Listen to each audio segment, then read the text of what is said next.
Now we know where we are. Boy, oh boy, there's always one. Oh, what are we doing now? I guess we talk.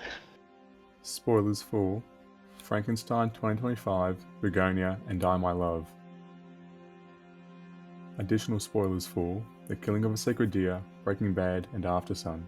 In the event of spoilers for media not expressly covered by the podcast topic, this tone will ring at the beginning and end of each spoiler discussion. Warning for discussions on suicide, postnatal depression, and the treatment of mental disorders. If these topics disturb you, proceed with caution. We thank you for listening. I'll put like iMovie music. I'll put the Chris hell yeah. Stuckman intro where it's like, wow. I'll put that. I like You're it. Cavo 7 Gaming. I'm Jacob Ford and Alex. Who's this Alex guy? I'm Is waiting. that our for names? specific Alex. Is that our names? Yeah, Are we you- happy with that? Well, I can rename. I can change my name. Well, I'm How? Cavo 7 Gaming. I'm here with Jacob Shadow Jr. and Snuffly Gunstocker 610. That's me. So And Jacob we Ford. are three very angry men. So angry. So angry. So we're doing a podcast. We're going to be reviewing 3 films that we have watched. And those 3 films will be determined by some sort of theme that we choose on a whim. So we've watched 3 new films, guys. 3 films in the cinemas. 3 films. 3 All entire 3. feature-length films. And we are going to orate to the audience our discussions and opinions on these fuck-ass movies that we watched. All 3 of them in one sitting. Yeah, so we've got Frankenstein, director Guillermo del Toro. Should I put the Yeah. I'll put the little information. I'll be like, directed by Guillermo and produced by. Anyway, Guys, my laptop might crash. Like, it might just are randomly you fucking restart, serious? We didn't even get which to the tends to intro. happen. It tends to We happen. didn't even get to the real intro, and you already It fucked might us. disappear. Yeah, so Jesus Christ. I'm pushing through. We're gonna do Frankenstein. Yep. We're gonna review Begonia by Yep. Yorgos Lanthimos, and we are going Classic. to review Fuck Ass Die My Love by Lynn Ramsey. All of and which we love I'm all sure of these the audience movies. at home that is not listening is so They are on excited the edge right of their now. seat They right are now. They're on absolutely- the edge. They are Well, they're on the waiting. edge. They want to see if your laptop livid. crashes, Jacob. Yeah, Yeah, that's what they're waiting for. Jacob. They're waiting for my laptop Just to crash. for you to go black and just disappear. I had to adjust my blind because half my face was super holy and It bright. was so bright. I had to change it. It's gone flawless so far. Yeah, it's going so Multi-speaker. well. All right, How should we start? I don't fucking know. What should Which one movie should did we we say start we were with? going to start with? I think we said we were going to start with Frankenstein. Yeah, we'll Sure, start with that sounds- Frankenstein. That sounds fine. Let me pull up my notes. Let me just I pull have up my none. notes. My I handwritten have notes, notes. which I have. This. Yeah, I got my year 12. No, my year 9 DT book. See, look at this. Look at this. Look at all this Let's Frankenstein. go. Look at that. Look at all the Look at that Frankenstein stuff. Look at you, What the Tess. fuck? I got one paragraph on my phone. No, our handwriting is Jeez. Well, we equivalent. clearly we just care more about this, I guess, Tess. Yeah, fuck that movie. I don't care about that movie anyway. Oh, give us Anyway. reasons, Tess. Why don't you care about the movie? No, I like the movie. So this movie is very, very, like, let's just say right now, let's put the cards on the table. So we've been reading the book, a couple of us. Yeah. Yeah. Because you gotta read your essential fiction, Mm-hmm. but also because we wanted a bit of a reference point on like how accurate the movie is. But in reality, I don't know if it's the most relevant discussion because Guillermo has basically come out and been like, well, I'm doing my take on it. I don't know. It's a very like, it's an interesting argument for changing up your source material. Yeah, 'cause- but I guess that thought- is Frankenstein. Yeah, because I thought the same thing. Because it's a new interpretation. Because I figured reading the book it will give a deeper insight into how he adapted it. But it's kind of a completely different interpretation. Yeah, he just changes shit. He just changes Because shit. yeah, Very because weird. Elizabeth in the book is Frankenstein's sister, not his Yeah, he's got sister-in-law. his stepsister, and like Yeah, his family is like is noticeably very happy. yeah, like they're like the It's not happiest family you could ever not possibly a think of. feature, not a feature in the book. I mean, Yeah, in the movie. and Because I See, think that's what I think is great about the adaptation is that Galmiro said that it's very personal to him. And I think if everyone adapted the same thing and it all be accurate, it would be very boring, would it not? I think it's good that when directors put their own personal twist and interpretations on things, that's what makes an interesting adaptation. Sometimes not always the best, but in the yeah, case of Frankenstein, I think it's still very well done. Even if it's not as accurate to the book, it's still very personal to. I mean, it's like Dune, right?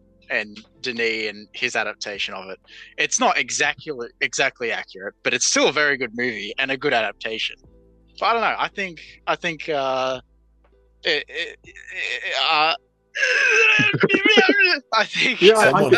Someone help this man. I agree. I agree with what you're saying. I just think if when you do adapt something and because the whole idea of adapting something is, oh, I can take this thing from this different format and put it into a different kind of genre, and like, oh, I'm going to turn this book into a film. And so in one way, you're kind of saying, oh, I can make this better in a certain respect.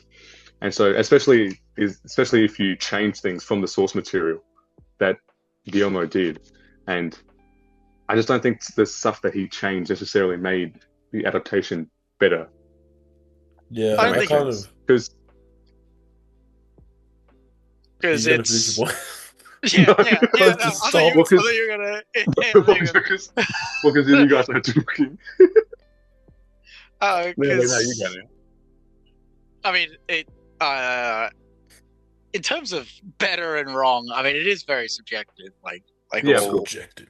I mean, I'm kind of on the fence because on one hand, like he talked openly also about he's spoken about like his love for the original film, and the 1931 film's like not accurate at all. Like that's just No, fact. Like Yeah, that's like a classic in its own right, whilst also just being like completely objectional to the original source material. Like it's nothing fucking alike at all.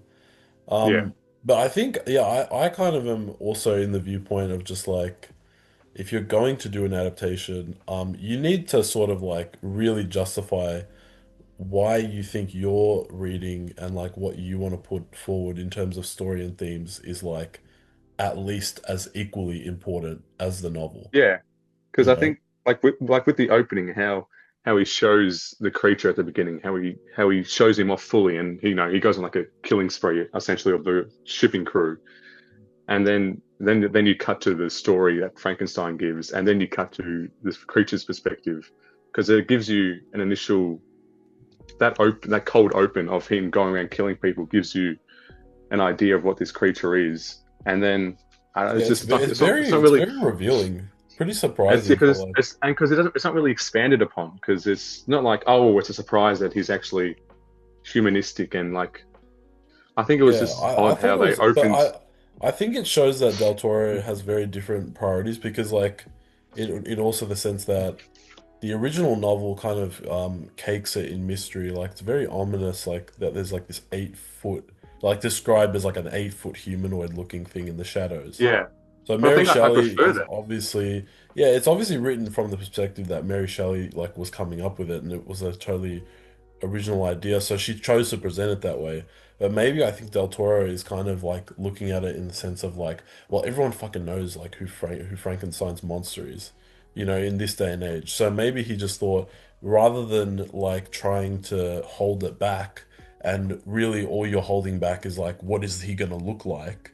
Maybe he Mm, chose instead to be like, well, I don't want people to prioritize that when they're watching it, so why don't I show a very extreme portrayal of the creature and put it up front at the start of the movie so that as you're watching it, maybe like you're not having it in your head. So I think that maybe that's why he did it because it is, yeah, I feel like it's written and like made in a way where he's clearly kind of like aware of like Frankenstein's like impact and its mhm. influence over 2 centuries, like by this point. Like Yeah. everyone knows what Yeah, Frankenstein over is. 200 years. You know, so like that's what is really stuck out about the novel is that like, you know, obviously it's the original work, but there's like I feel like Del Toro's got a meta element going on with that opening scene where he kind of knows that like you know who Frankenstein's monster is. I don't want you to be like focusing on that the whole time, so I'm just gonna show it to you now, you know? Yeah, because even then he gives like a different interpretation of the creature itself. But Yeah, I just, he looks different. yeah, he looks different. Yeah, he acts different because in the book it's like you meet him and he's just yeah, like he talks more eloquently than Victor does. It's kind of funny the way he's introduced in the book. Damn, yeah, But I'm not even up to that part yet, but cannot wait. you'll get to him one day. Um, I also read want to books. kind of maybe justify. I don't know. Yes, like fucking do it, Jacob, do it. the creatures like you know how we said he shows up, he kills a bunch of things, but then it's like, oh no, he's actually a nice guy sort of thing. Like when we He's see actually a his nice heart. dude. But I mean, if you have a look at the the victim. he was shot at multiple times, almost drowned. So I mean, I kind of see him, fighting back to try and, I mean, killing. It's a bit. Yeah, fair enough. Harsh. I just think because if you open the movie up with that cold open of him, showcasing that he's like this monster that you can't reason with, and then you cut to Frankenstein's retelling of events, and Guillermo shows that the creature was this defenseless, innocent being that Frankenstein just Yeah, abused. he's like when you corrupted when you or show it like- like that, it kind of like immediately it's like, oh, okay, I have empathy for this creature, which is the opposite of what the opening shows. Why wouldn't you? And because he changed so much from the adaptation, why wouldn't you just go, oh, okay, so I'm going to tell the story from Frankenstein's perspective, and because he's twisted in this version, I'm going to make his retelling of events completely biased and like essentially lie to the audience, and so then when we get the creature's perspective, then we actually see the truth that he actually is like an innocent, nice guy. Yeah, I get what you're saying. That is, I agree. But we also saw him lash out earlier in the movie when he confronted Victor on the wedding or whatever it was, and he fucking threw Victor across the room, and then Victor accidentally killed his Elizabeth? sister-in-law. Yeah. Because like Frankenstein, the creature, it was shown to lash out pretty much. Well, not over nothing, he was denied a wife. And actually, I saw this thing on Instagram, which was pretty funny, that Victor was so scared of them reproducing, but could he not have just left out the ovaries in the bride? And why did he make a fully organic, usable penis on the creature if he was so scared of them reproducing? Which is a pretty funny point. Could he have just done that? I don't think he was I think he in the book again, I think he actually wanted to make like a master race. He was like, I'm gonna make life and it's gonna be under my control and it's gonna be so exciting. And then like the second he sees the creature alive, he runs away. It's so funny. It's funny the way I'm leaving. There's like no build up to it, and it's like, oh, it's alive now, and he just leaves immediately. Yeah, but I don't mind that. Like, Victor is just like flat out remorseful because he's supposed to be at a point in his journey where he's like really regretted everything. Yeah, well, because in the book I think he's kind of reached a point where it's like, okay, like he's allowed to have his moment. Like, I think it's fine. I don't mind if Frankenstein's monster is like, or creature is like, a monster, and like is kind of killing. I like that he's not. He doesn't owe people anything. They're treating him really badly. No, exactly. I just think they should have like went more into giving false impressions to the creature, and then do like a I get what you switcheroo mean. and go Like have a bit of a disillusionment more. Yeah, and like trick the audience a little bit. Because it's a new interpretation. So maybe in this one he was a monster, but then then it is revealed that he is still like the same innocent thing that he's always been. Yeah, I agree. I mean, they really should have shown that the monster be more biased in Victor's half of the story, because you already sympathize. Yeah, I agree, because it would have been more interesting if we didn't really see those other moments, but we just see the explosion and him trying to burn it down. Oh, what happened? Oh, Yeah. you know, and then when we see the monster, we see back to when the creature ends up at the foot of Frankenstein's bed, and then the abuse, and then moving on to see the old blind man and everything. Yeah, I think that's... What were you gonna say? And if it was from Victor's perspective, you could just have, you know, even all those little moments of, you know, the creature, you know, like going into a ball of like, because he's so afraid, and you know, those little moments of his physicality, just being afraid. You could just change those. You could change those in Victor's perspective. You can make him more, you know, scary and I guess bigger.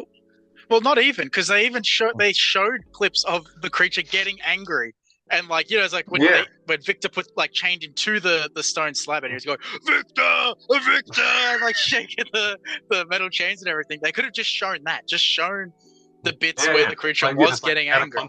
Yeah.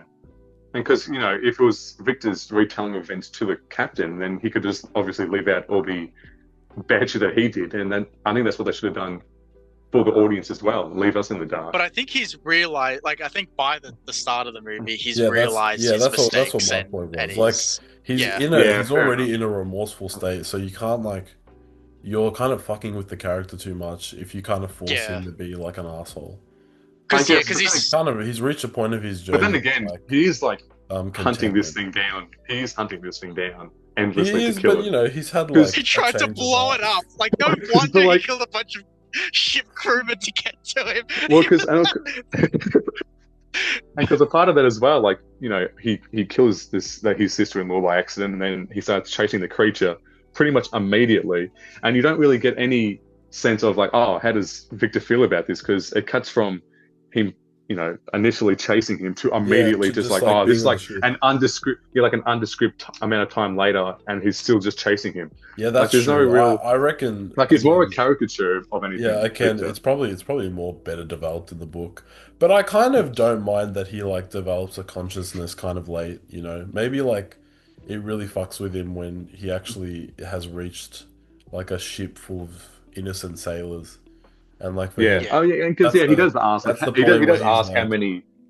Because he does ask how many. That's the point killed, where he kind of realizes, like, at the end of the day, no matter what I might blame on the monster, like, he's really just kind of trying to get me. Like, he's trying to make me responsible.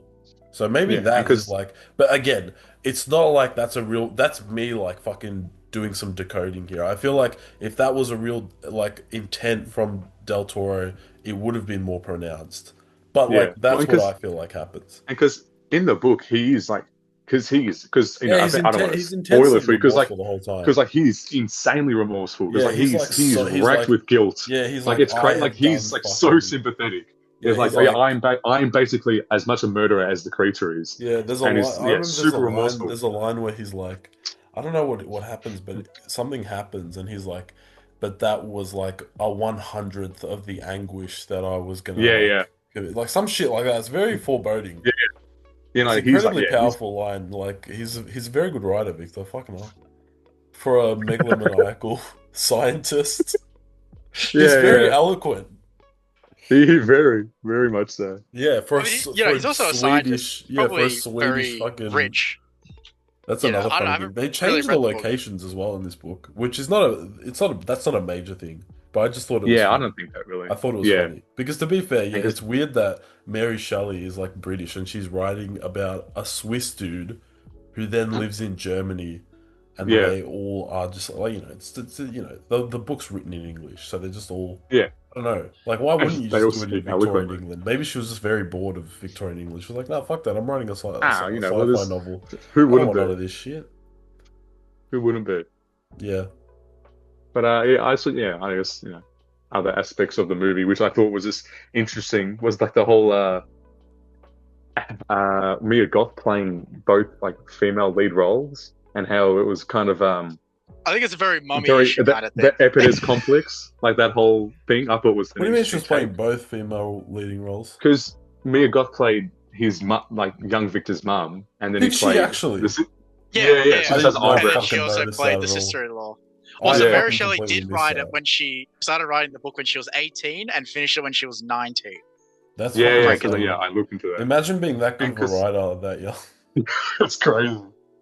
They must be really Right. bored back then. But I just thought that whole like, because he's obviously entranced by his mum, but then he's like, he essentially falls in love with Elizabeth, and it's kind Yeah. of like, and obviously it was a conscious decision to have Mia Goth play both of them, so it's like Yeah, kind of yeah, leaning into that he's Oedipus doing complex and all he's that doing kind the of weird thing. shit. He's doing And the I thought that was interesting. yeah, which is funny because I think he like Del Toro. I heard him say that he kind of made the movie about his dad, or he was Yeah, going yeah, to. yeah. Or, like he did made it say about that. like his Catholic. That's what I mean though. Like it's very very weird shit like that. But I'm like, damn, like did you like hate your dad? Like what was that about? You Yeah, like because he said he saw intentionally his went son. Yeah. out of your way to like change this father character completely. He was such a nice Yeah, man, completely. such a Yeah, nice dude in the original novel. like must be I miss nice. you, my dearest son. Yeah, I My know. heart. They're very melancholic as well, which is another thing that I think is kind of maintained in the movie. But I think I kind of would have loved if they fully kept that because it's so nice reading just like 1800s melancholy, you know, Yeah, like just using all these very grandiose metaphors for like wanting describing. friends Yeah, yeah, or missing someone or like the existential torture of creating a living being um unintentionally. yeah, yeah. It's very well written. I love that book. But yeah, the movie's good.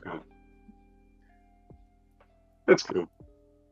Yeah, it's pretty good, pretty good movie, pretty good. Pretty good movie. Pretty good movie. I liked the visual style of it. Oh yeah, Yeah, I Like, liked it. Yeah, the sets and the atmosphere was really yeah. really good. I think And the only it's all thing practical. it's all practical, bro. All practical. It's all They practical, fucking bro. shot the fuck out of Jacob Elordi. They did not care. They shot that guy to Kingdom Come Fucking He hell. was willing. because He it's all was very good practical. at it. He's like he's the modern day Christopher Nolan. Jesus Christ. What? Christopher The Nolan was modern, the you say first the modern person. day Christopher Nolan? Yeah, Christopher Nolan was the very first person to never use CGI ever. Yeah, And bro, his 12 movie- Angry Men. that cornfield. 12 Angry Men was the first movie to never use CGI. Oh that my was the very, fucking very God. first movie. How And did that make it in here? How the fuck did we force that? oh, in it's there? it's gonna Jesus keep Christ. Every single episode will come out. Yeah, but I was just gonna say the only thing that the visual style is that I'm kind of was looking at it and I'm like, is it saturated like this because that's what he wanted, or is this just like that Netflix house style? I think it's that Netflix house Yeah, style. because that's what I think it's for they some reason fucking it's like all this. It's look like their like that, stamp. man. They're like It's like their extra watermark. colorful. Yeah, Yeah, it's they're like strange. extra color. Is it like I think it's just because like I don't know. They must just know that it works. Like people that because they always push like you could watch this in 4K HDR. Yeah, Watch it on your TV in like the best quality. It's the best quality, bro. They Even should though have had it's- a yeah, it's a theatrical very- release and a digital release. They should have. well they did. That's too much money. Too much Oh, you're money. talking about like what do Yeah, you like mean different- digital release? No, like the Netflix release, but then they also should have had a like it's like differently graded and whatnot. yeah different grading Yeah, for the yeah. cinema. Yeah, true. That would be Yeah. cool. Theatrical and a digital release. 'Cause I just feel like yeah. I'm looking at some of these sets and I'm like, fuck, man, it's really bright here. Like he's the whole time when he's in his lab, like everything is so brightly lit. I'm like, Yeah, fuck, like is this supposed to be gothic? Well, Is this not fucking gothic at all? I recently rewatched Nosferatu, and they lit those scenes with candlelight, and it's really dark, and it looks great. Yeah. And I think Yeah. I'd have to rewatch Frankenstein and just compare, because Nosferatu is super atmospheric in terms of lighting and color grading, which is like because they're both gothic pieces, like Gotham, Victorian. Essentially, yeah, and setting. both novels were written by English writers in the 19th century, so Yeah. give or take like 70 years apart. But anyway, Yeah. Yeah. But to be fair, it may also just be differing styles of the directors of I think Eggers so. and But that of Del was Toro. that was one of those things where I was just thinking like, man, like I was trying to rack my brain, and like the only other Del Toro movie I'd watch was fucking Pacific Rim, which is not a good comparison point. Like, just trying to Yeah, think yeah. of like what do his other Well, films look like? Because this just looks Hellboy very I has mean- some good, like darker sets. Yeah. I just think the I'm movie trying- could have been yeah. darker. I don't know. I would have made the I movie think- darker personally. I think your comparison to Nosferatu is a good one though, because especially like even Yeah, because a lot of it this is. movie, It's a pretty lot of this apt. movie is set during the day, like Frankenstein, and like that, like remember in the scene in Nosferatu when Nicholas Hoult is riding the horse out of the town and like he's going to Nosferatu's castle and whatnot. Yeah. It's like the one shot during day that I actually remember. But like even well, he also even runs then, through the town and everything. There's a lot of Yeah, day yeah. shots. There's a lot of cold. Even yeah, then, but it's just there's like- very cold. Like that's what I Yeah. also liked is that Yeah, very cold. like when it came out for us, like we were in winter and the movie was cold. Like the movie was No, we were in icy. summer. Oh fuck, we were in We summer. watched it New The Year's rest of the Day. world was in the cold. Yeah, the rest of the world. Yeah, is yeah. cold. What Very did I immersive think? for everyone. Anyway, yeah, very immersive yeah, for what- everyone else. I don't know why I Yeah. thought it was winter. Maybe it's Yeah, and- but- the movie made me believe it was winter. see that's how Yeah, good it was. Imagine. so real. In IMAX when it was super hot in the cinema. That concrete bunker. What a great movie to watch in Yeah. IMAX, Anyway, though. we're talking about Nosferatu Yeah. too much. We'll talk about that movie one day. That movie. One day, One day. That movie will get Coming to soon. us. Tune in. Yeah, Coming soon to a the screen near you. Episode 57. In Oh like my 2 God. years.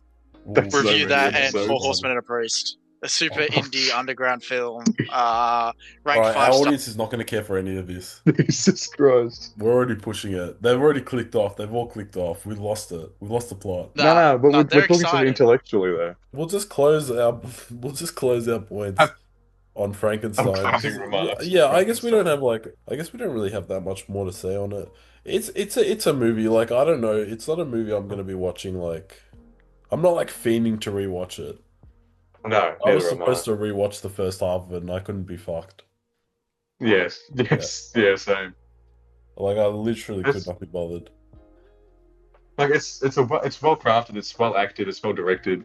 That's all good, and Yeah, I think the Yeah, acting it is was- pretty it was- pretty standout as well. Like, yeah, of course. I think so. Yeah. Jake Belordi was fantastic as the creature, and Yeah, he's Isaac was really very good. good. I think like his makeup. I don't know if it's his makeup. Like, kind of gets in the way. It feels like it's getting in the way a little bit, but Mm. it's. Still I think it looks Yeah, much- I know what you mean. When the creature has clothes on. Like I believe Yeah. him more. Like his facial acting is really good when he's naked. But Mm. I think his performance really stands out when he leaves Victor because he gets more to do. But yeah, Yeah, you I also think so. learn I more agree. about him. But I think it's better. I do much prefer the second like story yeah, from the second creature's half of the perspective. movie is 'Cause I think- dramatically I- better.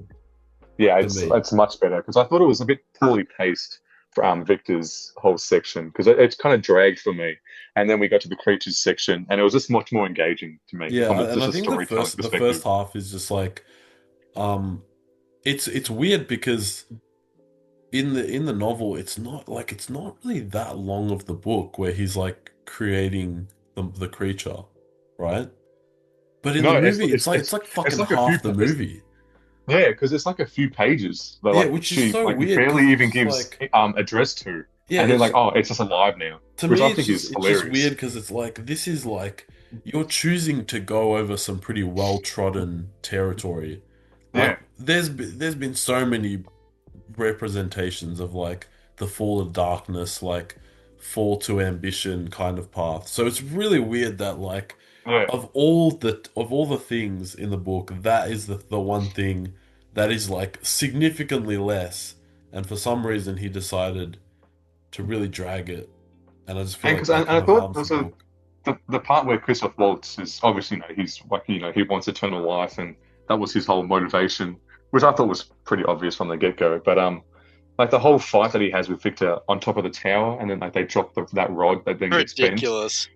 Because I didn't see any point in that like whole altercation aside from, oh, we need to kill Christoph Waltz off now, because that rod being bent, that didn't play into anything. Like, oh, did it maybe not make the creature as perfect as it could have It been? was 'Cause- just but like to kill that Christoph question is like never brought up, so I don't really know why that was in the movie unless just to kill that character. Which there could have been other ways.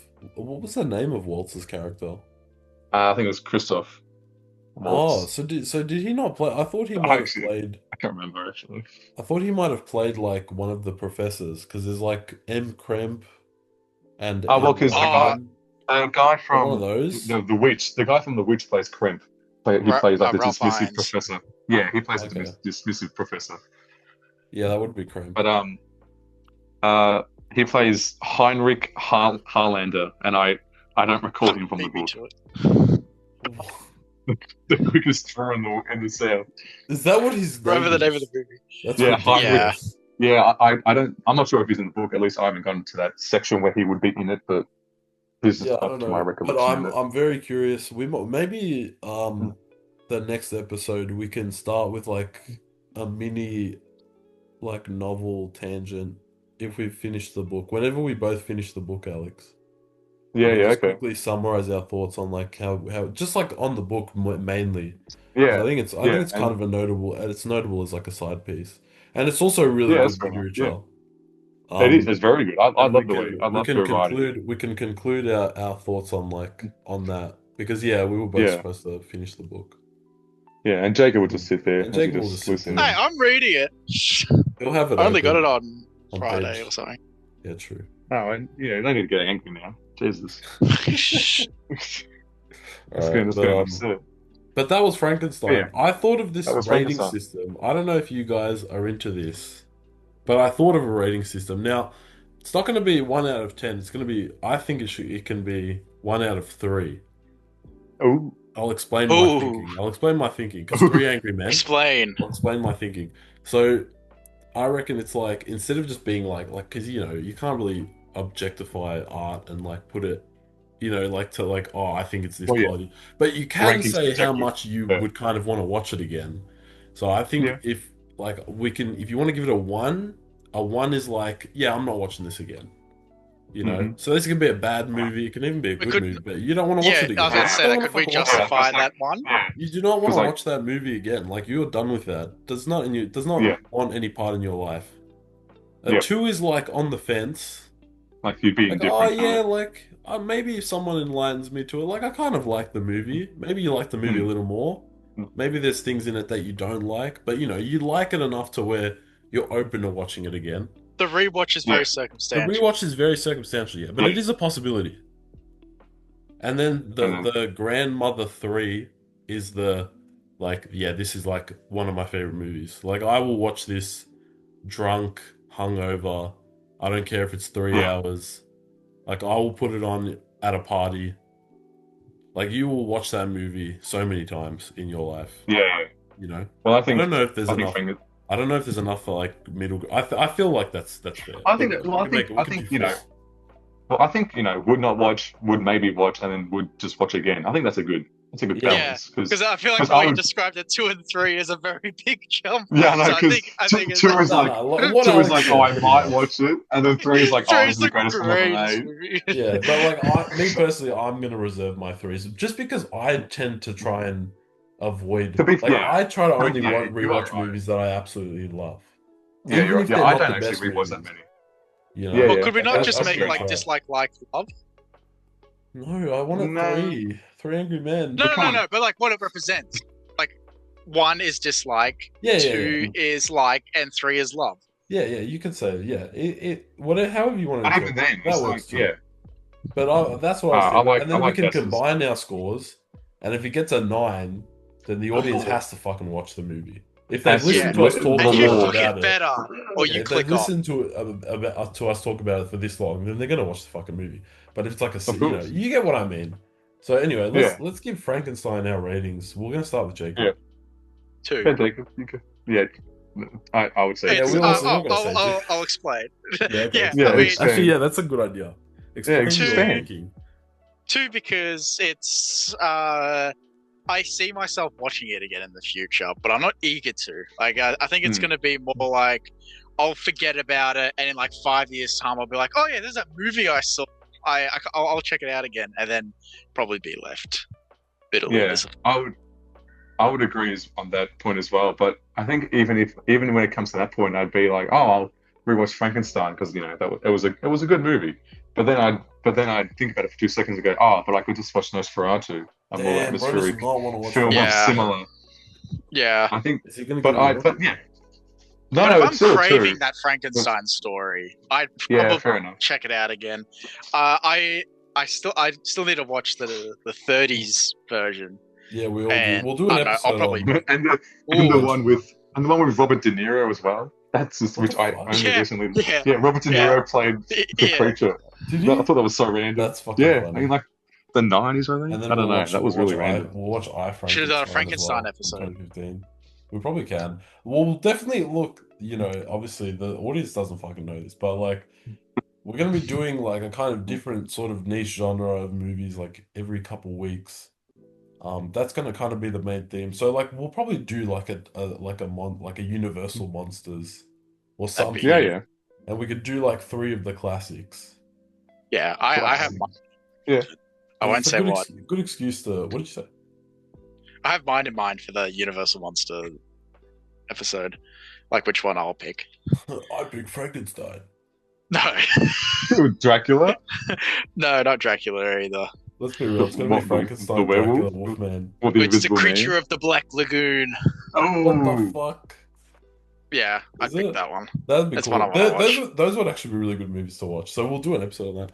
But yeah. What was your ranking, Tess? my ranking's also a 2. My thoughts is that like I'm probably definitely gonna go back to this, but it's not like a 3. Not in the sense that like I'm like eager. You're eager. You're But, eager. like I to- will yeah. just because I watched like I watched this video where he's like in the video club like Del Toro, and he's like he has so much reverence for like all of Frankenstein's history. Like he Yeah, talks his- about so his much library of is those full classic of stuff. films. You know, he talks so much at length. He talks at like in that video he talked about like Young Frankenstein. He talked about the sequels, Bride of Frankenstein, Son of Frankenstein. Yeah. So I think that in the event that I eventually I'm gonna finish this book and we're gonna go out and we're gonna watch all these movies. Maybe we do like a Frankenstein episode where we watch the original one and then we can all go off and watch different Of a young Anyway, Frankenstein. by that point, when I've watched like all the Frankenstein canon, I'm gonna want to go back to Frankenstein 2025. That's the only way. That's Yeah, that fair makes enough. sense. Yeah, So that's that's really good. my rating. So I give it like a 2. But at the same time, yeah, like it's not really my favorite movie. Especially like Yeah. it's really gutting when you go to like the book and it's just like, oh, this is just like a way better piece of art, you know. Yeah, It agreed. kind of sours it, you know. Like I'm just gonna go and watch Yeah. the one that I don't like as much. But it's good. It's on Yeah. Netflix as well, so it's very fucking easy to watch. I can watch it on my phone. Yeah, very accessible.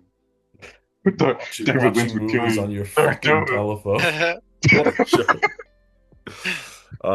But yeah, I give it a 2. I give it a 2 as well. So a 6 in total then. Yeah, from 6 all of out us. of 9. Spoiler. Eventually, we got it to a normal sounding rating. A 6 out of 9, 69. Oh, got him. Oh. Oh. Damn, Jacob's so over here that's busy a, playing that's a Clash. wrap on the Is he I'm actually not. playing I'm it? playing with a peg.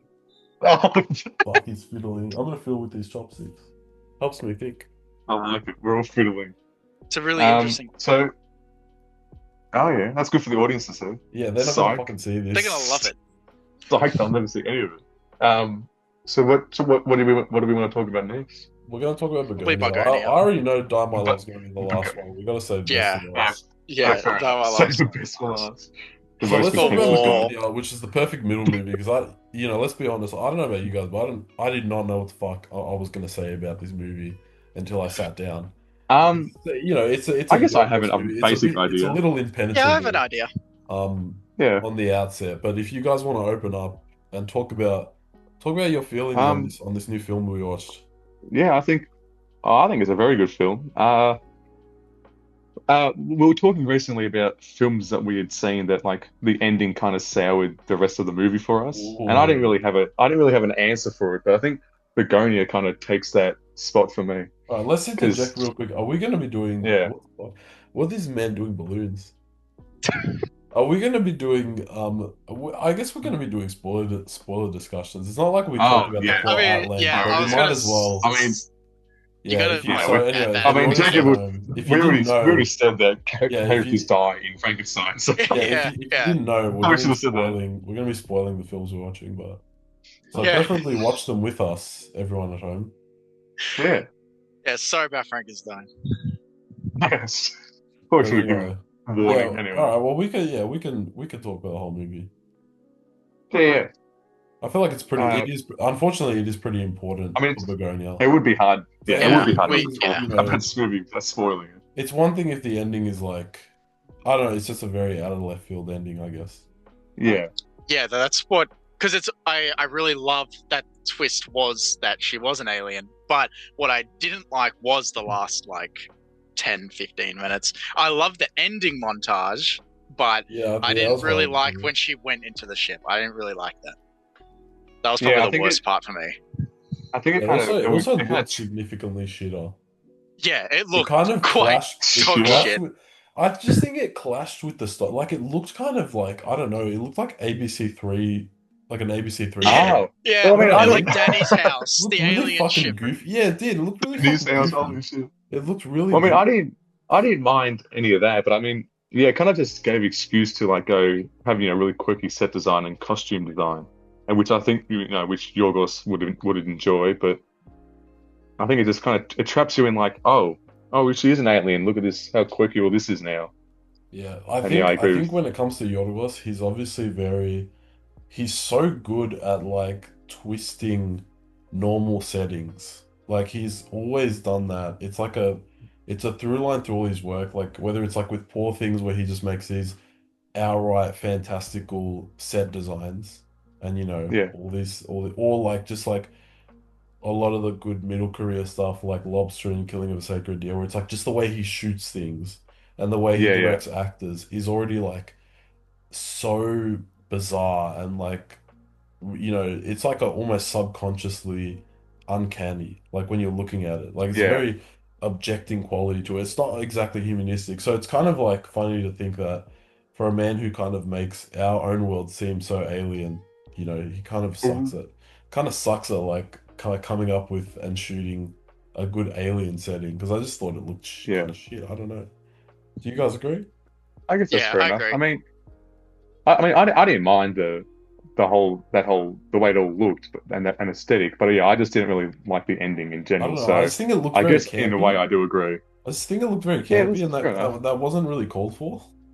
Does that You make didn't like the sense? big fluffy. You didn't like the big Yeah, I fluffy don't know. suits they Like were wearing. it's just like the rest of the movie is like so like there's like these piercing dark yellows and like it's a bit grimy and like dirty, and then like I don't know, that last part is a bit like I would think that yeah, contrast is yeah, maybe that's part of was it. Maybe meant I'm just and of romantic, yeah, but yeah.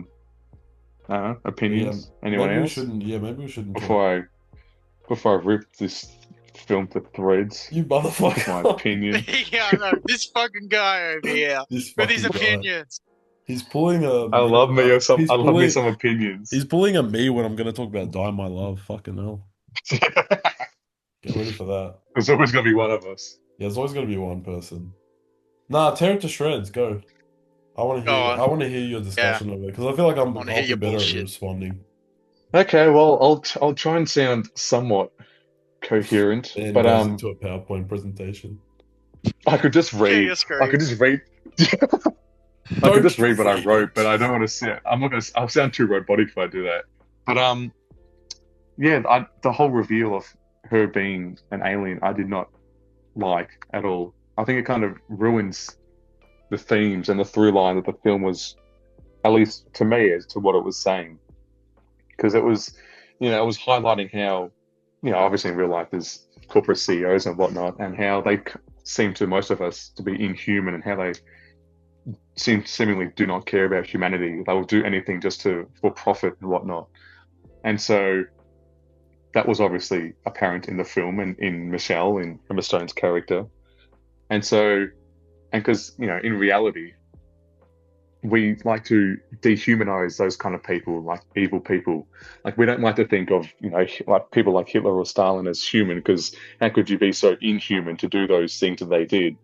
And so then we'll try and come up with fanciful ideas to remove them from our lives and our humanity. And I think the fact that she is an alien kind of removes that, like, gets rid of that Yeah, it point. removes that Because it's quality. like, she actually isn't like us, because she isn't us. She's an alien. So like, okay, so it doesn't really, it just wasn't impactful at all to Yeah, me. it kind of clearly defines the border, like the borders and the sides of the characters, like in a way that I Yeah, can kind of see is like yeah, ruining because the viewing experience. it says, all these things about humanity, and then it says, oh, okay, but this actually isn't human, and I think that kind of just throws away everything it was building up to, even if it was in favor for just like a fun, quirky ending. And even the ending itself of, all of humanity dying, I did not like either. Because, all of all humans dying It's as a very result of, nice. like, yeah, I think it was a very nihilistic ending. I mean, obviously films can have those endings and whatnot, but I think with everything it was saying, I think it was just an inappropriate ending because it kind of just rinsed the perseverance of humanity and like, oh, okay, so there's that whole speech that she gives to Teddy, to Yeah, the hell's Jesse his name? Plemons' character. Jesse Plemons, yeah. I was Kirsten gonna say Dunst's Kirsten. I was husband. gonna say Kirsten Dunst's husband, yeah. To Jesse Plemons, the whole thing she says. She said, yeah, even when presented with irrefutable evidence of their own self-destructions, the humans continued unabated. And I think, like, yeah, that's true because even we do shitty things to each other, and we're not good at proactive things. We're good at being reactive. But then the film ends with, and then by the way, because we've failed so much, we're just going to kill the entire planet off and not give us extra chances to proceed with life. Yeah. I thought that was a very nihilistic approach to a problem that we face in the real world. Yeah, I fair guess enough. that's I get what my you mean thoughts. because I've seen that. I saw that standpoint somewhere else. I kind of understand, and it's also just the fact that Teddy is inherently like he's a very like he's conspiratorial and he's like the characteristic he is like the character archetype that he is. It's not like the best person to like put a sympathetic view. No, He's a fucking conspiracy theorist, and like like he and believes like in dumb shit, murderer. of course, you know. Yeah. Yeah, So I But it kind of was get revealed that that he point. killed people trying to find the yeah, alien. because Like, they've killed like 7 innocent people aside from the two Yeah, it's fucked. Yeah, it's fucked up. aliens.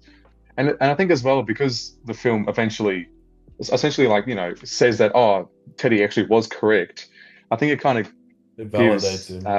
it validates him, but also validates other like conspiracy theorists possibly watching the movie, because like, well, if he's correct, then maybe if he was like his beliefs were proved to be right, then maybe mine are as well, and it kind of incentivizes those dangerous thoughts. Yeah, and I could kind of see that, like, yeah, maybe in that sense of him being a conspiracy theorist, and I think that maybe it was just because like I think Yorgos kind of like would be appealed by that, where like you're taking a character who is like kind of shown as like monstrous, like a person who is not supposed to be in the right, but then he kind of Yeah, flips it around and is like, well, actually, because we've seen that before, like in his work. The lobster is kind of not really necessarily the lobster, but the killing of a sacred deer is very much like that, where it's like Barry Keoghan comes out as like kind of an unexpected hero in that movie. In a weird way, he's like the hero of the film, but he's like a dickhead. Anyway, yeah, right. so I could kind of see that like really appearing to Yorgos, but Yeah, okay, yeah. I'm trying to formulate what I'm gonna say, but I don't know. I kind of like that she's an alien. I feel like it puts like there's like an alarming quality to the movie because of it, if that makes sense. An Like, alarming quality, like, yeah, in the sense that like them confirming that there actually is like a master race that is conspiring to kill humanity is kind of like but maybe even then that might be like the better message, you know?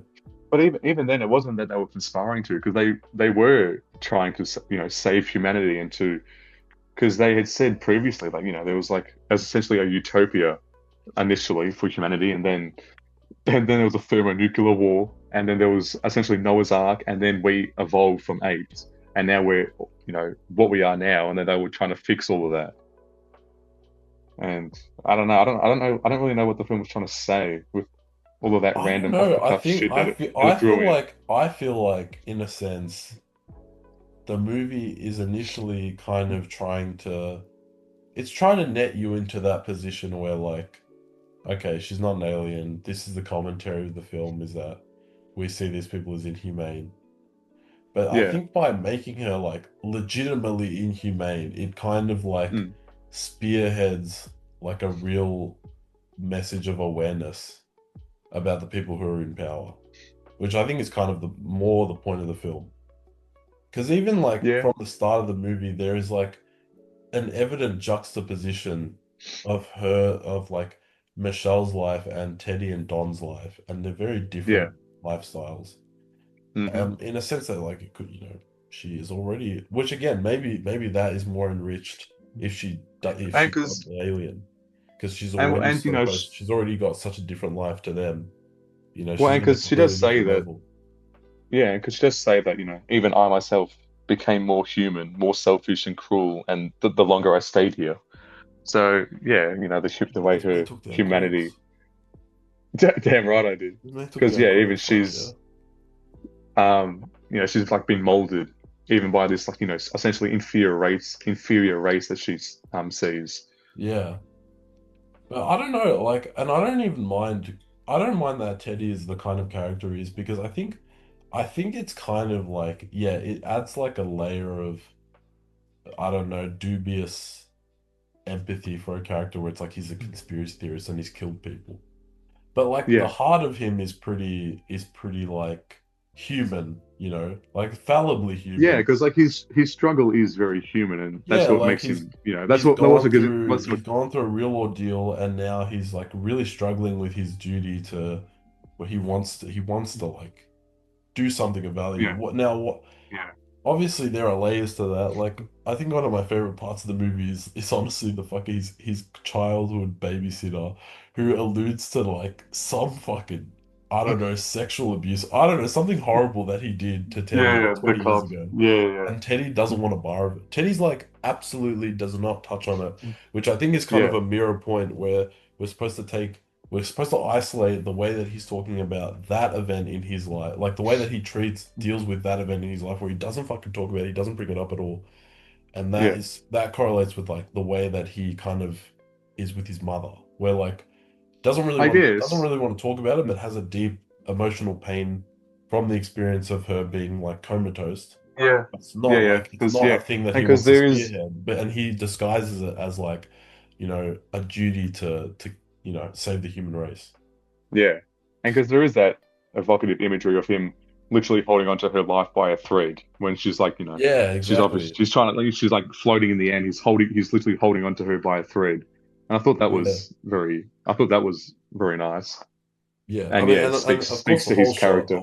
the whole film is shot beautifully because Yeah, of course, Yorgos, got lovely color he knows how to grading. shoot a movie. Like, Yeah, he knows how to make a beautiful picture. yeah, I love the shot where it's at Michelle, is that it? Emma Yeah, Stone's Michelle. house, yeah, Yeah, yeah, and it's the cameras inside like the pool room, and you're yeah, watching yeah. And she gets tackled. she Yeah, gets fucking spear tackled into the bush. I think it'd be so much fun to be in a Yorgos film, yeah. like acting. He looks like he's got really fun film sets. They just yeah. look so fun. I don't know, even behind the scenes stuff.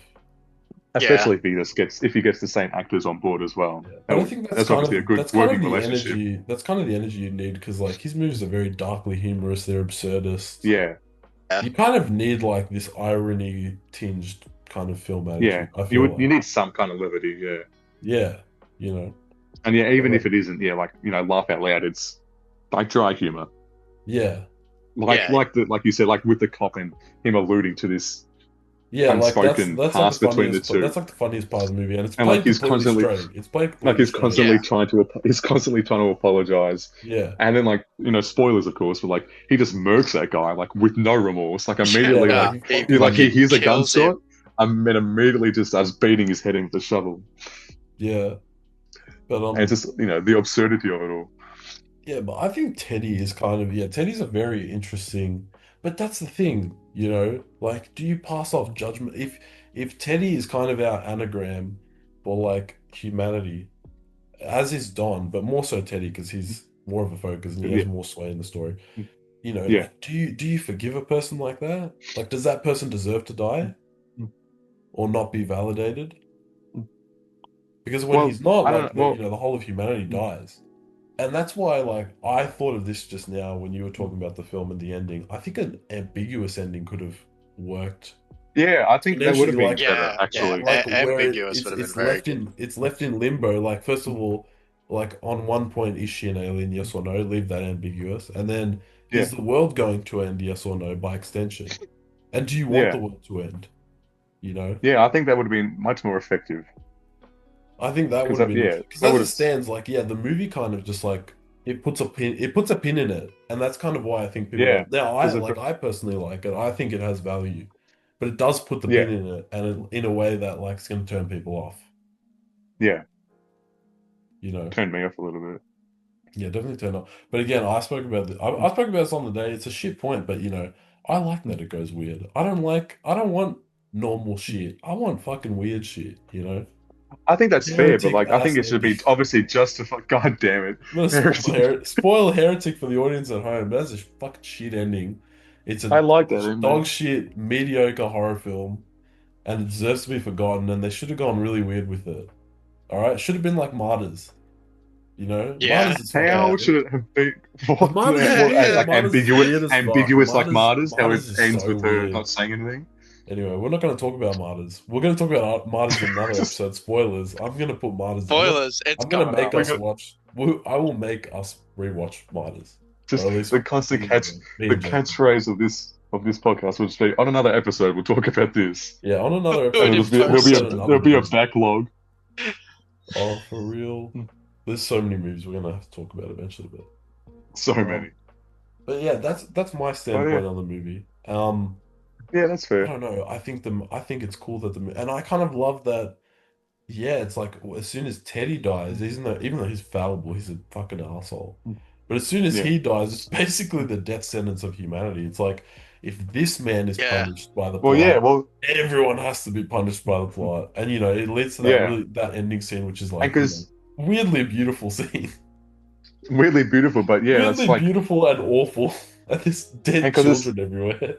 yeah, because it speaks to like well, if even though there's a lot of bad apples in the world, does humanity have reason to Yeah, continue should exist? humanity And persevere? like in my opinion, yes, I have optimism in me, but I Bro think is the I just optimist. don't really, I guess I just don't like the nihilistic approach this had on humanity, even if that was like its intent. Yeah, I think that's I fair. guess I I just think that's disagree fair. with it. But I think maybe for me, it's just more that Mm. I've really liked a couple of other Yorgos's films. Yeah, yeah. And I like I Yoga. feel I've seen like all of his films except Dogtooth. really, I've seen all of them except The Favorite. Oh yeah, fair enough. That's That's good, another that movie. episode. Yeah, I'll watch that movie eventually. But Yeah, yeah, I kind of like that he just chooses to go for the fucking dark, weirdly comedic ending. yeah. You know, Well, just yeah, like because weird. it is kind of played for laughs with the music playing as as you said, it shows dead children. So Yeah, I think it is very it's just a beautiful little, we're all fucked. This is what's gonna yeah happen. yeah. yeah exactly because I think it's Weirdly kind of does say foreboding, that. Yeah, weirdly because it does say foreboding. that in like a very definite way, like oh yeah, oh yeah, by the way, we're just all screwed. And I don't think that's true, and that's why I don't really agree with the film's ending.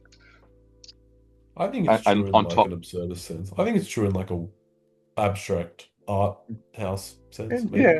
yeah, yeah, I like like the whole allegory of the bees and whatnot, and you know us essentially being bees, like the whole opening But we monologue from are the Teddy. bees. We are the bees, Yeah. not the bees. But We should, but I mean, we should probably also talk more about We'll touch on also Don, the yeah, seemingly autistic, maybe Asperger's, yeah, some sort of yeah. weird intellectual Into disability, uh, I guess. doing a heinous act of kidnapping and potential murder. Yeah. Like So it's, I think actually, I think the it's what it does really well at is showing how, with seemingly no proof, conspiracy theorists can spread their words and their ways with just sounding convincing, which is what happened to poor Don, yeah, even though they Yeah. turned out to be correct. But yeah, it's it's the way it's framed. Obviously, even Teddy doesn't really like Teddy's trying to manipulate you, you know. Yeah. but Teddy Because in it does- himself And he does knows that he's right. actively like seemingly lie to Don as well. He says he how lies yeah, to it get does- have a peaceful world, which like he knows that's not true. Even if his mission is correct, that's not gonna happen. Yeah, but he's Yeah, I doing think it. it does it. He's doing it to placate Dom. He's doing it to Don, placate him so that he can have him in his life, which is kind of Yeah. also like tragic. Yeah. Very much. Yeah, speaks to the, I guess, the people taking advantage of those kinds of Kinds of kindness. And I mean, kinds of people susceptible to that kind of, Yeah. I forget the word. they're more Manipulation, yeah. easy to be manipulated. Yeah, manipulation, into, that's it, yeah. Following something that sounds ridiculous to us, but if you word something right, you can make anything sound good. Yeah, and not only that, Yeah. like Teddy and Don are on, they live in a rundown house in like the Midwest. And they are cousins. some They are shit, family. and they're cousins, yeah. But they're on the fringes of society. They feel the effects of societal woe the most out of anyone. They're just lucky to have a house. Really, they're one house off from being homeless. Yeah. Like Which Teddy's just working a shitty job for a person he despises. Probably because it's one of the only jobs that he can get, honestly. Not even because, like, I'm sure there is the conspiratorial element where he's been plotting to kidnap this woman. Yeah, so you have to get closer to her or something. But, like, I think there's also just an element of, like, that's just the only kind of job. I do. Probably, I do. Yeah, I guess I didn't really think of that, but yeah, because I'm sure there's plenty of people that would absolutely despise Amazon and whatnot, but they would But they have to work. It's like the one job. It's the one job they can. They have get to work with their credentials and whatnot. That makes to me. My reading is that he works there, not wanting to, but he has to. Yeah. Because he has to work and he has to make money. Yeah. And that's why And he even rides a if bike everywhere and doesn't buy a car because it's too much money. And even if indirectly he's supporting her and helping her achieve her goals, Yeah, like he Michelle's probably goals. justifies it to himself because he knows he's gonna kill her or do whatever to her, kidnap her. He knows she's gonna get her comeuppance eventually, and he might as well, I guess, exploit her in a way. But in reality, she's the one who's always exploiting everyone. Yeah, and she's getting away with it all. Which is true to life, of course. Yeah. Yeah. So that's to me. My thing is that, like, I think the alien reveal kind of strengthens it. I know it kind of ruins it for some people, and I completely understand why. But for me, in a weird way, I think that this film kind of being like, yeah, fucking look at these people like they're alien because they're gonna fuck you over, is kind of like a better warning than being like, oh, everyone's human, and it's like no, these people are gonna do everything to exploit you because they hate you, and they don't care for you, and you need to be on your fucking guard because they can kill you. I don't know. To me, maybe it's also because it's Yorgos and it's the kind of script that he'd go for. I don't know if that was the original ending or not, but I think to me it makes sense. Yeah. Yeah.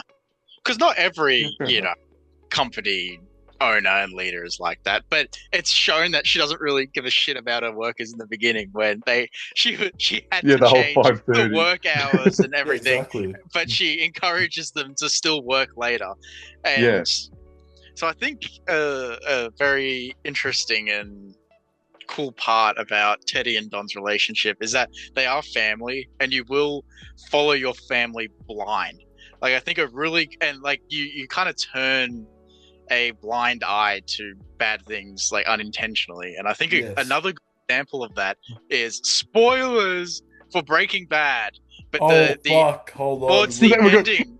We're gonna drop a timestamp. We're gonna drop we're not going to. we're not going to. But I'm about to say some big spoilers for the ending of Breaking Bad. Yeah, skip So that shit if you boom, have not there. watched Breaking Bad. It's worth it. It'll Okay. be in the timestamp in So the it'll, It'll be, it'll description. be I will actually put a we'll timestamp. mention. Yeah, we'll Yeah. mention Okay. it. Anyway. Yep. So I think another good example of that is Hank turning a blind eye against Walt being the mastermind Heisenberg. They're Yes. family, so he doesn't intentionally turn a blind eye, but he doesn't suspect him because they're family. And I think Don and Teddy's relationship is that Don is following Teddy blindly because he trusts him because they're family, and I think that's a really well explored sort of part an aspect of the movie. Yeah.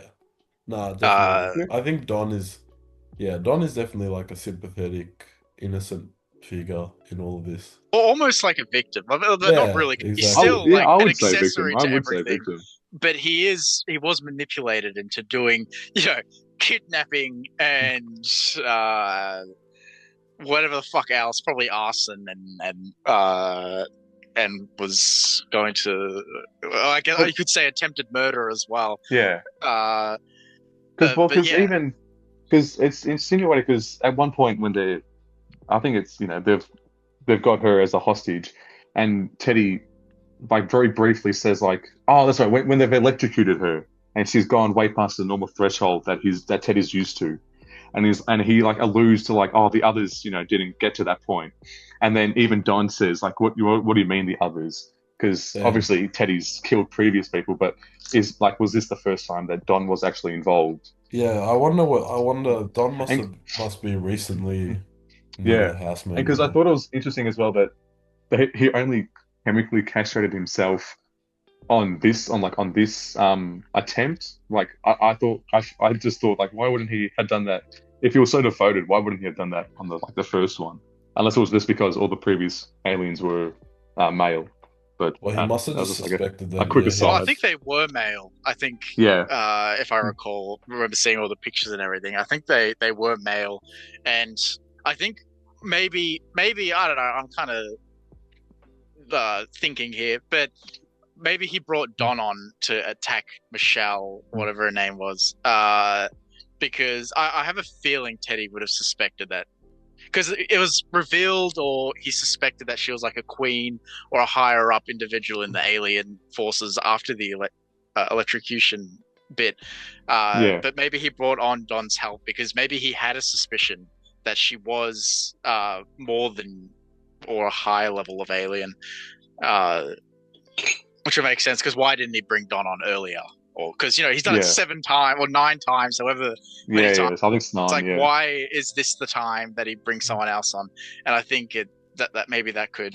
I think it's all just because like it's his kind of last gambit, in a sense. Yeah. Like Michelle is. But he was the most so important. sure they were aliens. Yeah. And he knew that 2 of them were aliens. And that scene when they're having dinner, that's when I believed and I knew that she was an alien, just because of how so sure Jesse Plemons or Teddy was that she was an alien. I knew she was an alien at that. But even then, I think it's that's very interesting because I was even then because I think I that was kind so of speaks to even then I think that kind of speaks to how like he would persuade people to believe what he's saying, like how he persuaded Don and whatnot, and like maybe how he in his confidence somehow persuaded you as well, Jacob. Yeah, but it's like everything that I saw But also, it's a movie, I so. witnessed. Yeah, it's a movie. Yeah. Like if some motherfucker came up to me and was like, "Hey, we're gonna go kidnap a CEO woman because she's an alien," I would not see that person ever again. But Yeah. just in the context of I would have to agree. I would cut that That's a person out of toxic my life. person. But Yeah. But in the context of it being a movie, I believed that she was an alien just because no person could survive that and still be right, like not having their brain melted. And the fact that Michelle is just got back up pretty much and is still very competent and all there. It's like the way they were looking at each other, they both knew that each other was right and wrong. Like Jesse Plemons knew that, or Teddy knew that Michelle was lying about not being an alien, and then she knew that Teddy knew that she was an alien, and it was just the way that whole thing played out, and Michelle poking fun and talking about his mother, and kept pushing him and pushing him and pushing him. Which also could have been a thing of maybe she pushed him to try and not let him discover anything else further. I don't know about. That's true. Yeah. Just to aggravate him, just so she could aggravate have a him chance to escape. Yeah. To like get her out of her binds. Yeah, I just that dinner table scene was one of my favorites, just because of how it played out and how he convinced me. Well, not really. It wasn't really him. It was everything else that happened. But that's when I believed that she was an alien, and which was weird because watching the rest, because I wasn't so sure at the beginning, but then watching the rest, all it did was further prove. I think the only other time I doubted it was when they went in the closet before he fucking blew up. That was the only time that I doubted. That was almost like, but that's like that's why I love that part, because initially your gut reaction is like, oh shit, you planned this shit, Yeah, like something's happened that has blown him up. Yeah, either that because I thought initially it was like, maybe his like homemade explosive just went off because he's not good at making explosives. That's true. Yeah, because I knew it was the explosive that went off. To be fair, that is what happened. Yeah, that is what happened. It's because he heated up. Yeah. But why I doubted it was because it's like it's such a random thing. She probably thought, what's the most alien thing I can think of? Oh yeah, my closet is a teleporter to the mothership. It's like, that's like such an alien thing. Like, my calculator will send the code and the coordinates. It sounds so alien, but it actually is alien. And that's why I doubted it.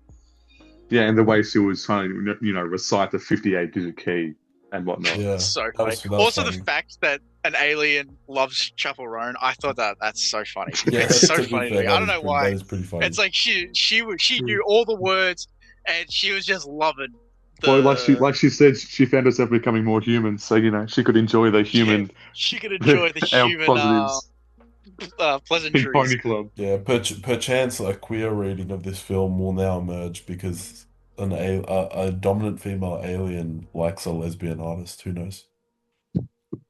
Guess that's a possibility. That's a possibility. All I was gonna add was I think even though people don't like that, obviously Teddy is right in the end, but I do like that. I feel like him having killed 7 innocent people is like that's like the exception to that. You know what I mean? Like he's right in the end. But he did kill 7 innocent people. Like the movie that you wanted happened 7 times. Yeah. I guess you're right. 7 times. He was like, "You're a fucking alien. I'm not an alien." Dies of electricity. Dies of electric shock. It's like, we'll get him next time. That's what I liked. I was like, damn, okay. I guess that's a fair point. Yeah. Yeah, I guess I'm just conflicted on the way, I guess kind of like the whole third act and just the way it all surmises at the end. But there was at the very end, after it shows the whole montage of all the humans dead, and then it shows like I'm pretty sure like the last shot of the film is of a flower and a bee coming towards the flower. And I think because of the constant motif of the bees, substituting us as bees and whatnot. I thought that spoke to, even if all humans are eradicated. I guess there's still, I don't know, a way, even if improbable, because I guess because the film says that we are bees in a way. And then at the bees? Well, because the bees Teddy's survive opening, and we don't. Yeah, but I think Teddy's opening monologue is, you could because he's talking about bees, but you could very easily switch out the word bees for humans. I definitely think that, but at the same time, also because of the fact of the context that he's talking to Dom, that's like his perception of it, but I don't think it's necessarily the film's perception of it. I think the film looks at bees. I think the film initially validates Teddy's idea because Teddy's like a focus character. But in the end, the bees are the ones who persevere. They're actually following a natural order. We're not. Yeah. We're following some power hierarchical, Wild West order that is facilitated by mass genocide and constant war and whatever the fuck and geopolitics, whatever. Whereas the bees persevere because they actually are in line with the Earth's order. You know. Yeah, and Yeah. you know the word begonia as well, like the whole the title of the film, the word it means the belief that bees were spontaneously generated from a cow's carcass. So Is that what the fuck that means? that's what the word means. Oh my God. I can't believe I was missing that And context. yeah, and so because I've been thinking how that relates to the themes of the film as well, and because by the end of the film all humans are dead, but then the bees are still there as if spawning from our demise. But I don't Yeah, know. true. It's somehow But I think Teddy's perception is that like humans need to persevere and that their order, like our order as a human race, is natural. Like it should persevere, it should continue. And I think Fuller and like the bees as well. I think part of that is kind of branding us as the unnatural ones, you know? Yeah. Like in the end, at the end of the day, we're the ones who are disrupting everything, and we're But the even ones then, that nature needs to exterminate, but even then, it's like which is disrupting to very us ironic. to ourselves as well, because it's like because obviously we're natural beings, and Mm. we don't need all technology and whatnot, but they're just like nice things to have. But I guess it's Yeah, speaks and to I us. think it's also pretty interesting that like a colony of bees are nothing without the queen, and maybe the aliens and Michelle thought that they could be the queen to our bees Yeah, true. and But create we're order too and a powerful. system. And it's also really interesting that Teddy is the one looking after the bees, which could be like subtle metaphor and whatever the fuck of like that he thinks he's got control over what he thinks is the aliens. And And also trying to humanity's future, in a yeah. way. Like Yeah. he endows Yeah. it upon himself, Yeah. to save us. So Yeah, And yet, he thinks he's taken on a burden to save humanity when And all yet of he humanity just- probably thinks he's insane. Even though he ended up being the demise of humanity. yeah, But he I do think hastens it's our demise. I do really think it's interesting that yeah, and in a way, the bees persevered without him because they never really needed him. And Yeah. in a way, Yeah. humanity faced its fate regardless of him too, maybe.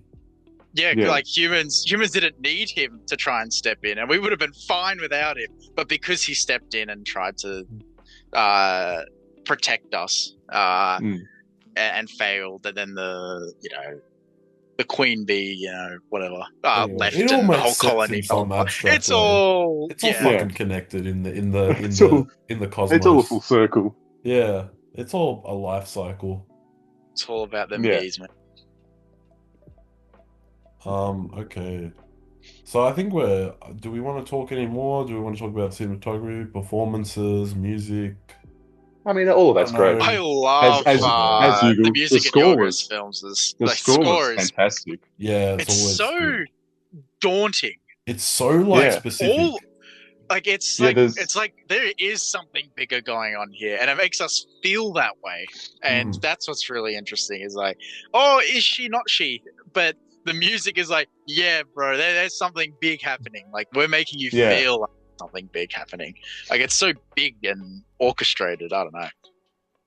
Yeah, that's true. That's true. I agree. Yeah, I agree. He always his films on a technical level are always very good. Like he knows very how to immaculate, make a good yeah. movie. Very Yeah. immaculate. And he Which, to can be he's a fair, very good he's a very good director of actors as well, and he always has good performances. And Yeah, that's well, Yeah. the things he very gets true, out yeah. of his actors. Yeah, because like the subtle Emma Stone will do anything for him. Yeah, but also because Jesse like, Plemons like plays really good characters in his films. Yeah, Yeah. he the way he acts and performs is like it works hand in hand. With Yeah, for Yorgos. me, Like, because for me, he was Yes. like the highlight of Kinds of Kindness. he was the Yeah. best part. Yeah. Because he was like a pivotal character in I guess like really a pivotal character in two of the shorts, and then not as much in the third one, but still. Mm. So I think he's really good under Yeah. Yorgos's direction. Yeah, and because the bit where Teddy comes back after, spoilers, killing his mum, and Emma Stone's gone into the room and seen all his experiments essentially, and she's just standing at the edge of the staircase, and it's like the Yeah, lighting is it's obviously such a helping make it more ominous, but just her subtle facial expressions, and it's because it's like essentially the reveal that she is an alien. And just this way she holds herself, it's like, yeah, this yeah, good yeah. actress. That's She's a like good actress, and Yorgos knows how to, get whatever it is out of her. yeah, it's Yeah, amazing that it's good amazing take. that reveal is portrayed through really that shot. Yeah, That's because it's very incredibly good. ominous. It's so just the way like her head is sticking up Yeah. above that staircase in that lighting. And yeah, her facial of course, like by this point her and Yorgos have like an insane chemistry because they've worked on, fuck, this is like their fourth Like, movie. yeah. So I think it is their Yeah. fourth. Yeah. Yeah. So like just really amazing. And I think like what to like the fact that this is the type of story that like concerns the fate of humanity and it's told through maybe like 4 or 5 characters is pretty insane. Yeah. It's a very tight cast, which I love. Very Yeah. tight. Yeah, I it's don't very like yeah. useless characters, and I No, think yeah. that everyone gets adequate time, whether it's Teddy and his Mhm. like misguided sense of duty, or like Almost like a Michelle's kind of sense of manipulation. justice. He Yeah, thinks he is Yeah, like yeah. or like Don, he thinks he's or doing Don's like, just innocent, manipulated, like is trying, like knows something is wrong, but is Yeah, like but it can't. acquiescing to his I cousin, and even the cop I is al- like is great. yeah. I also Yeah. just wanted to bring up this thing I just kind of was stewing on, this thought that Teddy and Michelle aren't so much different because No, they're not. in terms of what they were doing, because what are you slowing What are down? you doing? Because but like Michelle and the aliens were experimenting on humans, and they even mention at the Yeah. end when they're in the alien ship that they failed. And I think that when she was trying to convince Don to let her go, and that ultimately failed, and he fucking killed himself, that's very representative of Teddy's story. He failed, and so did she, and so did the aliens. Everyone failed. It's just that the aliens came up Yeah, it's on top. yeah, story of failure, story of like just death and Yeah. all kinds of fucked up things in the world. Yeah. Yeah, I think it's Yeah. really interesting. They're pretty much the same Yeah, person. they are. You're like right. the same 'Cause they're very character. driven. Yeah, They're both that is very a good driven. point. Yeah. And because like Teddy tries to use his And they both try to manipulation do and everything, yeah. And they and both then try to she do does what they it. think is right. Yeah, And and from their because perspectives. at the core of it, they're all trying to help. They're both trying to help humanity, but they're Yeah, going at they're it at each reaching the other. greater good. Yeah. They're trying to reach the greater good. Is what's happening. That's like the core of the movie, really. Yeah. Yeah. But yeah, I think this movie was fantastic. I thought it was very good. Fan force sticky. But yeah. Do we want to give our ratings? Yes, I that's guess good. we'll give it a rating. Yeah. Alright, Alex is gonna start now. I'm gonna start. Ooh, I'll give it a 2 because Yeah. it's by no means a bad film. I don't think because I really enjoy its themes and its craft. And just because I don't necessarily like the ending doesn't dissuade me from ever rewatching it. And I wouldn't be opposed to rewatching it. And Yeah, that's if anything, I guess I would look forward to rewatching it. But it's not like I'm jumping at that fact. So I guess because of that and the way you described number 3 being, I guess I'll give it a 2. But yeah, I have no Well, problem. look, listen, the sacred 9 out of 9 has to be like, it's got to be special, alright? it's You gotta don't be just- perfect. you don't just want to blow it. Like, I reckon the first movie that's going to get a 9 out of 9 has to be like, it's going to be a F1. fucking good movie, Yeah, F1, Yeah. definitely. Stay with me there. Another joke that the audience isn't going to get. But F1, Yeah, They'll exactly. get it over Look, time. They're going to yeah, become we'll part of the tell family. Yeah, Exactly. they'll become That's part of our what family. They'll But no, learn. I think They'll two's- learn to I think two's understand fair. us. Stay with us now. Stay with us now. Stay with me now. But you think a 2 as well, Taz? Yeah, I think so. Just because I was almost going to give it a 3, but the 3 is sacred, and also just because one thing that has just jumped out at me now, thinking about like the value, like the quality of the film. I wasn't like the pacing was a little slow for me. Hmm. I was kind of Yeah. like I was a bit bored I mean- at parts. For me personally, Yeah, I guess. I mean, Yeah. I I was always wasn't bored, engaged, but the pacing was slow, and I think the slow really adds to it. You're really stewing yeah, on I think That's it's true, a is good she, yeah. build. isn't she? But like It's and it, when I think of like what's stopping me from like watching that movie again, it is just I don't know, it's just that there's just a sense of like real slow burn. Yeah, And I think I'm not always in that's the what. mood for that, you know? Yeah, I think that's what kind of stops me from wanting to watch Frankenstein again because of that Yeah, initial fuck. first Well Frankenstein pictures first act. that movie has it way worse, I think, Yeah, than Bugonia. yeah, definitely, I agree. But yeah, I foresee that these movies are gonna get the same score, but yeah, maybe we should develop the rating system a bit more. If they're gonna have the same score, but one is I a guess. Well, I movie that guess. would watch way more than the other one. But I anyway. I guess. think that's why I guess we 5 can. out of 5 is really good because I you've got guess. your twos, four, oh, three, and fucking Anyway, what? You got your fours What and was that, fives. Jacob? What was that? But even then, if something can have the same score, but just say, but we prefer this, even though they're the same score. I mean, we can still do that. Okay. I mean, I Well, don't we know. can do a 5 out of 5. I don't mind. But we're not doing Um, fucking half So scores. no, Yeah, Jacob. That's gonna no, be but too it'd be 1, much. 2, 3, 4, 5, and our original 1 stays at 1. Our 2 is a 3, and our 3 is a 5.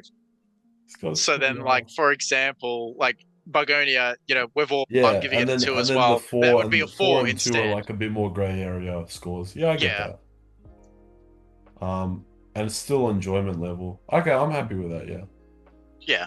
Do we want to Okay. re-rate Frankenstein off of that? I think Frankenstein is still a 3. Yeah, I'd give it a 3.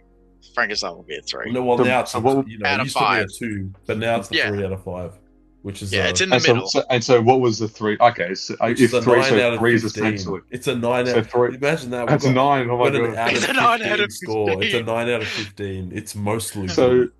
so a 3 is essentially just like good. 2. A 3 Yeah. is 3 It's is in the good. middle. Yeah. It's Yeah, it's okay. We good. Yeah, don't want three's to do good, half yeah. scores. If I was on No, that's fair Letterboxd, enough. my Yeah, because I would. 2.5 Yeah, is good, but 3 is good. It's in the smack yeah, because middle. It's for in three, the middle. for me, 3 is good. Yeah. Yeah, So so yeah, okay. Yeah, that's good. now a 9 out of 15. Does anyone want to do the Okay. maths? It's a 3 out of 5.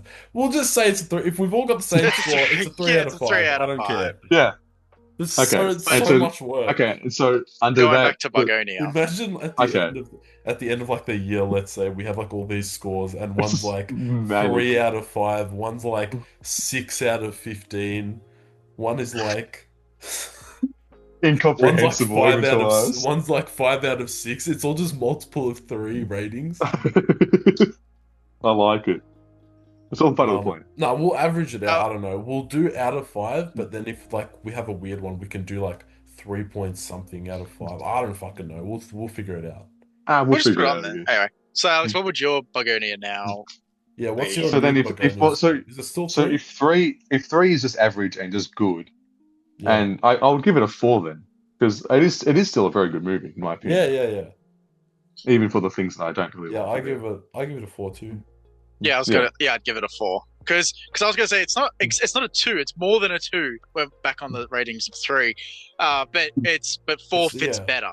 Yeah, 4 fits Yeah. better. I agree. So yeah, I'd give it a Yeah, I'd it's give a it a low, 4. And it's a my low same ball 4, but it's good. hesitance is the same as Tass's. It's Yeah, it's you just know. it's just not an immediate movie you want to put on. You got to be in a mood Yeah. for it.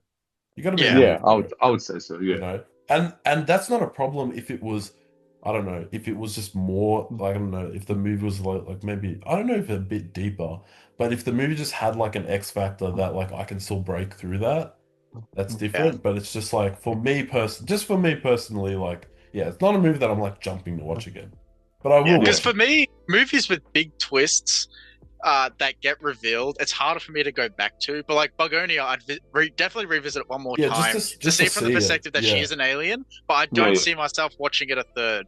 Yeah, Because I fair feel like I won't get as much enjoyment out of it as my I, first re- and I second. reckon I'll probably watch it again, watch it a few more times just because Yorgos is one of my favorite directors. Maybe not Yeah, one I of my mean, favorites. Yeah, I guess one of because my of that, favorites. Like I like it. I So I will rewatch his films, like any of his films, just in that sense. yeah, I'd give it a 4 as well. So that's Yeah. So the it's 12 probably out of better. 15. Nice. Fucking That's hell. pretty good. A 4 out of 5 / 12 out of 15. Look at that. Okay. Look at that, not bad. All Okay, right, so our final film of this week's, or I guess this half month's episode, is Lynn Ramsey's latest feature, Die Yep, My after Love. 8 years. After 8 years gone, she's back. And honestly, for an 8-year fucking long wait, she could have done better. Give us your opinions, Tess. I think you should. I I don't think know. because you gotta The- take the I think heavy because hand on Jacob this. and I think because Jacob and I like are in Okay, agreement on this film. this Yeah. is the thing. I feel really bad because I feel like Hmm. maybe I missed something, but I did not like this film at all. I don't know if it's my own bias or if it's because this is the weird thing with writing and like movies and art is that every single fucking thing that like a filmmaker does has multiple readings, and I just feel like what Lim Ramsey and the co-writer or whatever the fuck, I think there's a Yeah. couple co-writers. Yeah, I think yeah, two I of us- just yeah. I just feel like their messaging is a bit hollow. I don't know. I feel like the characterization in the film's a bit hollow. That's what it feels like to me. Well, so how so? I just feel like the movie's pretentious.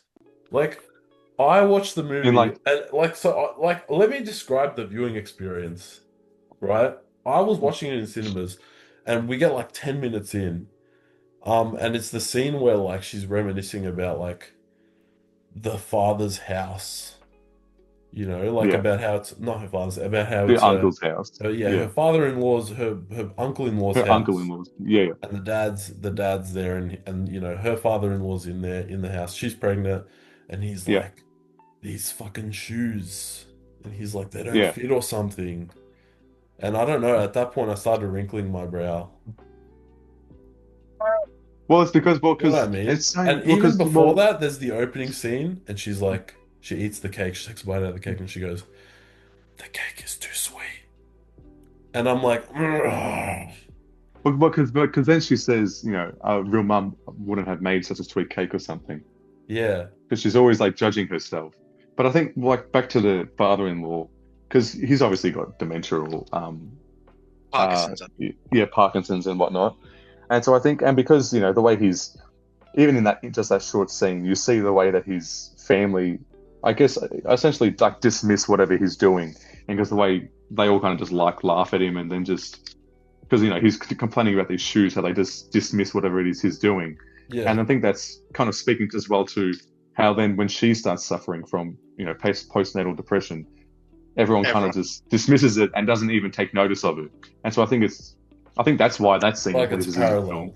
Yeah, it's a parallel between her future suffering and she's like the only one that actually goes up to help him, and everyone else is Honestly, just like I don't blind even to know it. if I read into it that deeply, but for me, there was a stink to this movie where I kept trying to connect with it, and my head just kept hitting against walls of like metaphors, and I don't know why it stunk so much to me. That's the only, like I said in my review, and I said I don't prefer this movie like a fly prefers shit over flowers, because Yeah, I don't know, I think my taste is maybe just bad, but I just couldn't get past the pretentiousness. I don't know, to me there was like a fucking just constant stream of so many different narrative devices that felt so hollow to me that I couldn't Mm. connect with the movie.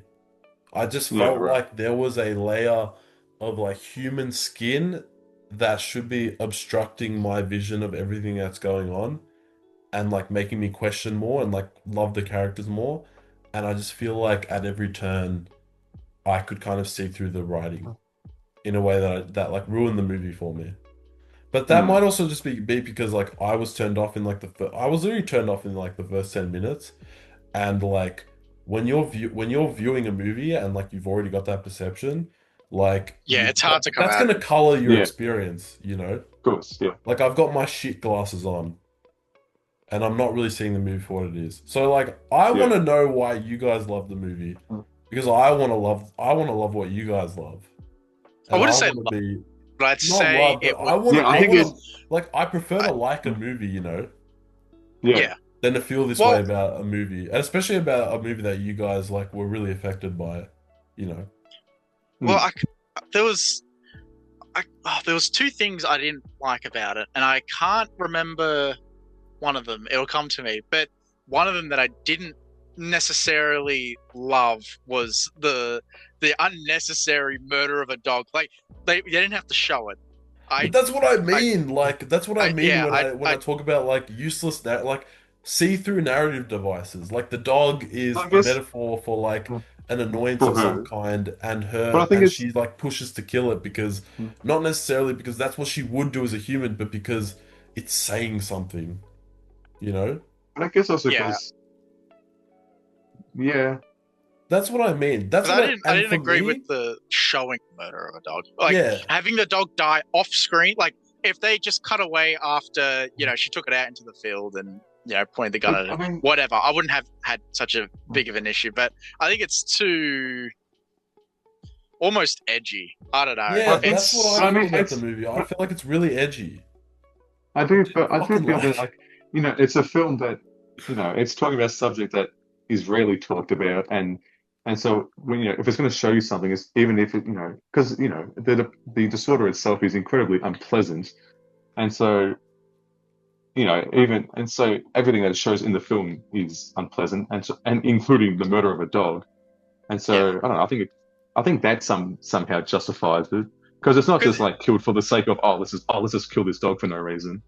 Yeah, because Because the way, that's what I that's why I'm kind of conflicted with that because I like that there isn't really any subtlety to the movie because if you show subtlety it'll go over people's heads and it's not really, or it can go over people's heads, but it also doesn't really show how strong and how important of an issue postpartum depression really is, and that's why I think I really resonated with it because it doesn't hold back. It shows you everything, like including and like going back to that line of the cake being too sweet, and she's like, a mother wouldn't make a cake this sweet. Like when you become a parent, every little failure and detail becomes so much more apparent. yeah, and, I definitely and that was more one thing that I detailed. liked. That was one thing that I liked. I feel like the And way that she took on her failures as a mother, that was my favorite part of the movie. Yeah, For sure. and she kept blaming herself for things, and she even dropped her passions to be a parent because I mean it's insinuated like that's the other thing I didn't really enjoy about the movie was I don't know if it was metaphorical or not. I was a little tired watching it where she runs away off with that biker and they Lakeith can Stanfield, I no, didn't that was like fucked. that at Yeah. all. I I wasn't really sure about didn't that like either. that. But what I did enjoy was when she called Robert Pattinson and he was at the diner and there was that flash of cheating on her. That's what she vividness assumes That's because from her he's so perspective. absent. Because he's so absent. And I think if he kind of stepped up more as a parent and helped her, she wouldn't be struggling as much. And she could maybe continue writing. She wouldn't be as heavily doubtful and she wouldn't blame herself as hard if Robert Pattinson was actually there. And there was this one thing that I heard, I'm not sure how true it is, but that scene where she pisses on the floor and they're bickering and arguing at each other was all improvised. He or she would throw stuff. No, he or she. Wait, the I can't dog? remember. Wait, which one? When the dog pissed on the floor? No, she pissed on the floor. She blamed it on the dog. Oh, yeah. Because he was like, "Oh, you don't have your underwear on. You fucking pissed on the floor, didn't you?" And that whole bit was one of them was improvising, and the other one had to bounce off of them. And I'm pretty sure it was Jennifer Lawrence improvising and Robert Pattinson having to respond to that and being so shocked at what's happening, which I think really adds to the film because he's not there, and he doesn't. He can't. Having her like, she's tell him illustrating things, all this that stuff. he doesn't have a say over it. Yeah, right. And have having a say him over be what goes on clueless to what she's going to say really shows how little he actually is there and how bad and off-played it is. Because they throw her in a mental hospital. That's not right. She doesn't need a mental hospital. She needs support. She needs help. And she gets, it brushed off as being loony for the first year. And it's just a phase. Yeah. But it's like saying someone with depression, it's just a phase. You'll get out of it. You'll get happy again. It's not that. It's not that at all. Yeah. And I think that's what really shows. Yeah. And how that woman at like that party they go to says like, people so rarely talk about the effects of postnatal depression, and then like Anyway, that's all she says on the topic, and it Yeah, immediately I like changes. that. It's like just broaching it like that doesn't actually do anything, and that's I why I think did the movie I is. did I like. think Oh, you finish your I think points. yeah, I think that's why the movie is impactful because it doesn't just broach the topic; it delves into it. It doesn't let you escape. It doesn't let you yeah, like it's it doesn't let you go. Oh, we killed. By the way, the dog died off screen. It shows you that because yeah, these things happen, and yeah, it's showing you the effect that these things have on people. yeah, I did like there's like there's like a texture to this movie where women are often the ones who are trying to cover up the most for their own problems, you know? Even yeah, though like even though like realistically they should be banging drums for support from their men, from their husbands, there's Yeah. like this feeling like Spicky Spacek of like don't talk about it, you know? and Like I think don't that's Yeah. cause a why rustle, which is like that's patriarchy. Like Mm. that for me was a really subtle thing happening in the movie where it's like didn't have to be like a loud drum being banged, which I feel like is what a lot of the movie was. You know, it Yeah. yeah, just and the felt like a subtle whole texture to the film where it's like, I get it, I totally get it, because it's Yeah. often women who are who can be the most like even sexist sometimes in some spaces or in relation to their own issues. You know, Mm. Yeah. Yeah. Okay. Yeah. but yeah, I still just didn't. I feel like sometimes the movie for me it moves away from being like an actual good commentary on this issue, and it just like some of the characters they're just like they're not. Like, are they really people who are being affected by this, or are they bad people? That's my thing with this movie. I don't think it really I don't think there's ever matters. like deliberate like people being Because deliberately I bad. think for me, the thing is that like, so some of the behavior in this movie is like so overtly shitty, and it took me to a place like, can I empathize with this movie as a reflection of real people going through an issue, or are these people just fucking weird No, and kind I of it definitely insane? is You know what I very mean?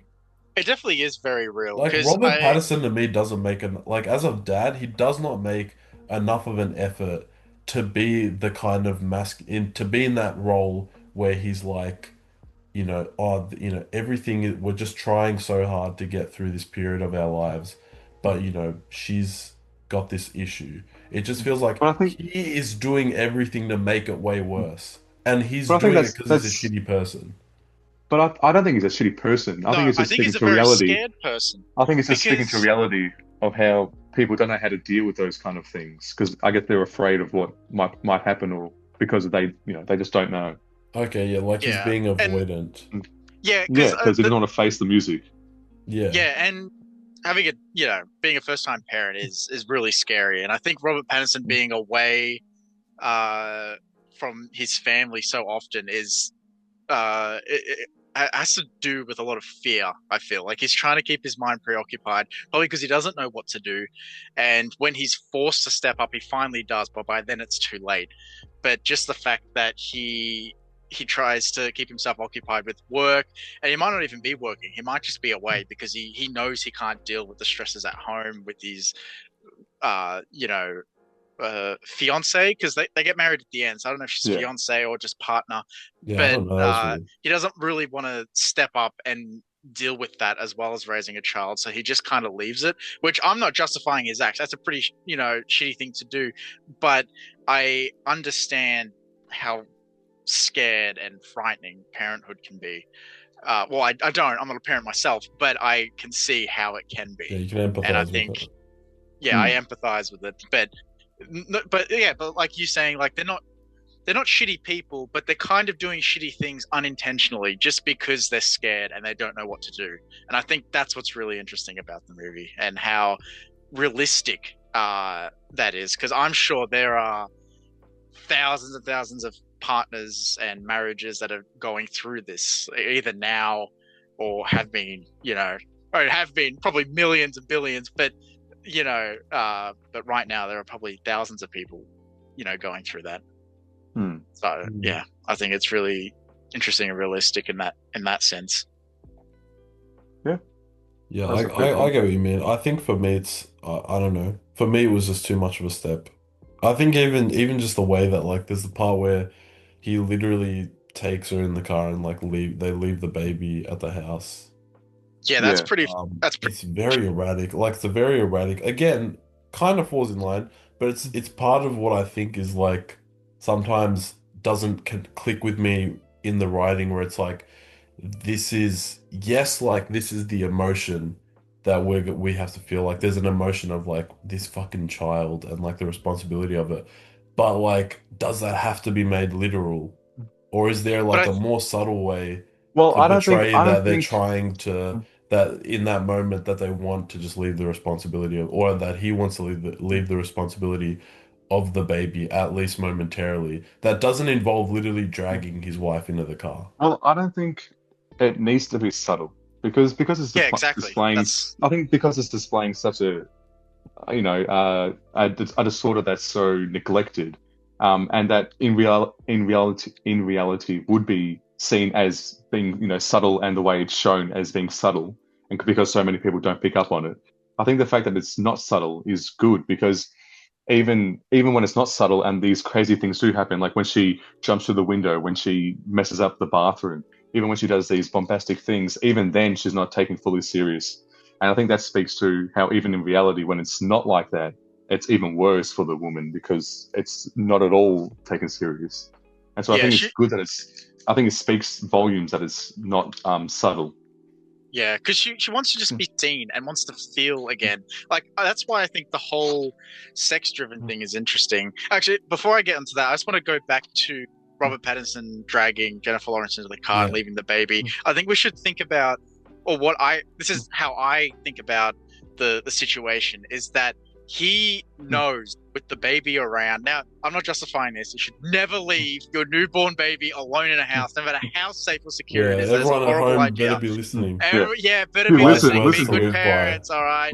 But I think why he does it and his mindset to do that is because if she is near the baby, she's still going to act erratically. But I think if he pulls her away, he can maybe get some truth, get some answers out of her. Even though we as the audience know what's happening, he's probably too, I don't want to say blind, but he's not aware of everything that's happening. But I think if he pulls her away from the baby, it's he might be able to get something more out of her. And what were we talking about before that? That I was going to make a Subtlety. subtlety. Oh, we made a point after What were you that. saying? What was the basis of your point besides the How subtlety?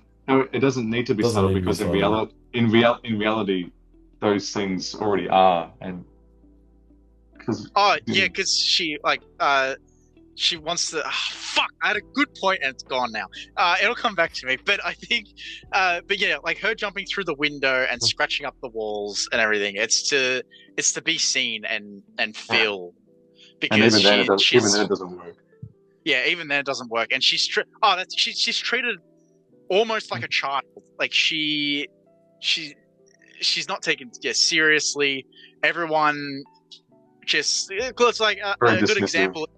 Yeah, very dismissive of her situation, and I think a really good scene that shows that is after the hospital and they come home and they have that welcome home party and everyone's saying, "You look so good! Oh my god, you look so much better!" She is so like she's literally treated like a child, and it's such a terrible thing to say to someone that is getting better from a mental illness is to tell them, "You look great, by the way. You looked so fucking shitty before, but now you look like a champ and a hero." Look so much better. It just goes back to that she feels like a child and she's being treated like a child, so she's going to act like a child in hopes that they tell her to stop. But no one really tells her to stop. They just kind of lock her away, put her in a cupboard, and throw away the key, which is a metaphor for the hospital. But they think that putting her in a hospital is going to fix her problems, but all it does is make it worse. Because when she's laying on the hospital bed and she doesn't want to get up, she's depressed, is because she knows it's not helping, and all it does is make her stew on the thoughts and how she thinks she's a shitty parent and how no one wants her, no one sees her. She's just put in here and shoved full of pills, which doesn't really help. It can fix temporarily, but all those issues are still there. All the ghosts are still in the closet, and I think that's shown really well. Yeah, because the real help needs to come from home, from Robert support, Pattinson, her husband. Robert Pattinson, and Sissy Spacek as well. Oh, the whole sex thing. That's right. So, Yeah, The and sex how she's not scene. saying. yeah, the whole 'Cause it's not- sex thing, how she's so sex driven and everything, is because after the baby, it's very clear that she makes it very clear that they haven't had sex in a while, and I think she feels if they go back to, because in the opening you see them, they're having sex, they're what a quirky, fun little couple, but I think if she thinks if they go back to having sex, things will go back to the way things were before the baby. But in reality, it's not really going to help. But I think she thinks that, they used to have a lot of sex, they used to have a lot of fun, and now they don't do anything. So I think sex is going to help fix the issue. Yeah, as well as because I think it would if they were intimate, it would make her feel as if she's more desired, and that Robert Pattinson does want to be with her and whatnot. Yeah. Yeah. No, there's definitely like that physical attraction element. There's like very physical romance. Yeah, It's like and I that's think not being that respected. and I think she just wants to, again, it goes back to feeling like she needs to be seen and to feel something. And I think she thinks sex could be another escape for that. And especially if after giving birth, your physicality is completely different because you've just given birth and you don't look how you used to immediately, and so that would obviously, body dysmorphia and whatnot, and that would feed into things. And I think the film really explores that really well, is the want and need to feel and be seen, and that's just so clearly neglected. And she just gets, I'm going around in circles now, but treated like a child and thrown away. And it's not right. That's not how you fix anyone that's suffering any form of depression. You got to be there and have stability for them. Yeah. Yeah, I okay. agree. I don't know. Yeah. Still just an element. There's just something there. It just stinks. It stinks, man. I don't know. I'm not sure there's anything we can really do to throw away Nah, that you stench. can't. But I understand where you guys are coming from. But I just feel like the writing is still very transparent. Where it's like, am I engaging with like a piece of art that is trying to reflect humanity, or am I engaging with a myriad of ideas and symbols and metaphors that someone thinks is really interesting to put in a movie that's about this subject matter? Which I guess is like kind of true as well. But I feel like for me, it was like to a length where it was like I couldn't really connect with the movie. Because I was looking for a space in that movie where I felt like there was something going on that was just a bit more unreadable and a bit more. But again, I kind of agree with you guys now, where it's like I kind of get it, where it's like, yeah, it should be spoken about. Like it shouldn't. Maybe it's not really the subject matter to depict in a subtle way, but I still think I don't think so. I still think there's value in like depicting it like true to form. Yeah, well, I was going to make a point, because the other night I had all these things in my head. I knew exactly what I was going to talk about, and this is one of the points I wanted to bring up. Is Aftersun is a really good example of both subtlety and really showing the realness of depression. Yeah, true. That bit balances subtlety and in your face depression really, really well. But I think Die My Love is I think it personally, the story and because depression is obviously treated really serious in the real world, but postpartum depression isn't. It's not, at least it's not spoken about enough. And I think that's why Die My Love needed to be less subtle in that way, because movies that come after it, and if movies keep getting made about it, you can make it more subtle. But I think it's really important that it gets shown and people know about it. Yeah, because especially if this is like someone's first experience of this disorder, of this mental disorder as well. Like, you can't be too subtle about it, because then you'll come out thinking, oh well, what was the problem? And so, exactly. Especially if it's their but first. I feel like, especially like major spoilers, but she commits suicide at the end, and I feel like that could be your exclamation point to a subtle film, because you could be watching the movie and you could be like, well, she seems all right to me, like this is normal, and then she kills herself, and it's like, what? Yeah, and then like on a And then rewatch, that begs you yeah, to ask why. And if you're an engaged viewer, you're gonna wanna re-examine the movie again. Maybe not like on it. Maybe it's got But is it the is it filmmaker just wants it better on really a out first of one. nowhere that she kills herself? Because I mean, throughout the whole film, she's No, no, no. hurting herself. I'm saying in this hypothetical subtle film, yeah.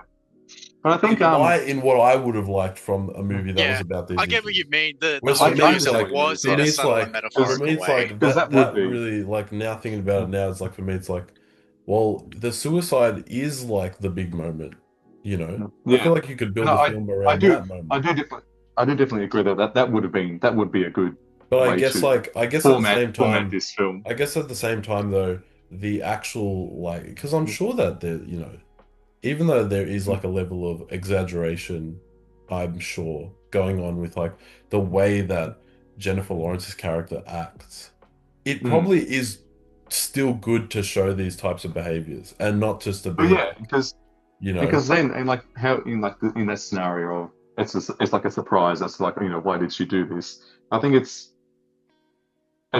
more. It's not like saying like you're like you're more just being reactive rather than proactive. I yeah, think okay, like there it's like wasn't it's really the attempts made yeah, because like to be then made it's like kind that. of I think highlighting kind of a wrong message. But I do see your point there because that would have been an effective way to Yeah, do it. but But at the same time, I like think the that's way it's still done though is yeah, good. that's what I like. Again, I'm more just like I've bounced onto that now because like that's how Aftersun does it, and I feel like maybe that film is kind of already done that, so maybe we don't need another depression film that ends in But I think this is this is a gotcha that's a suicide.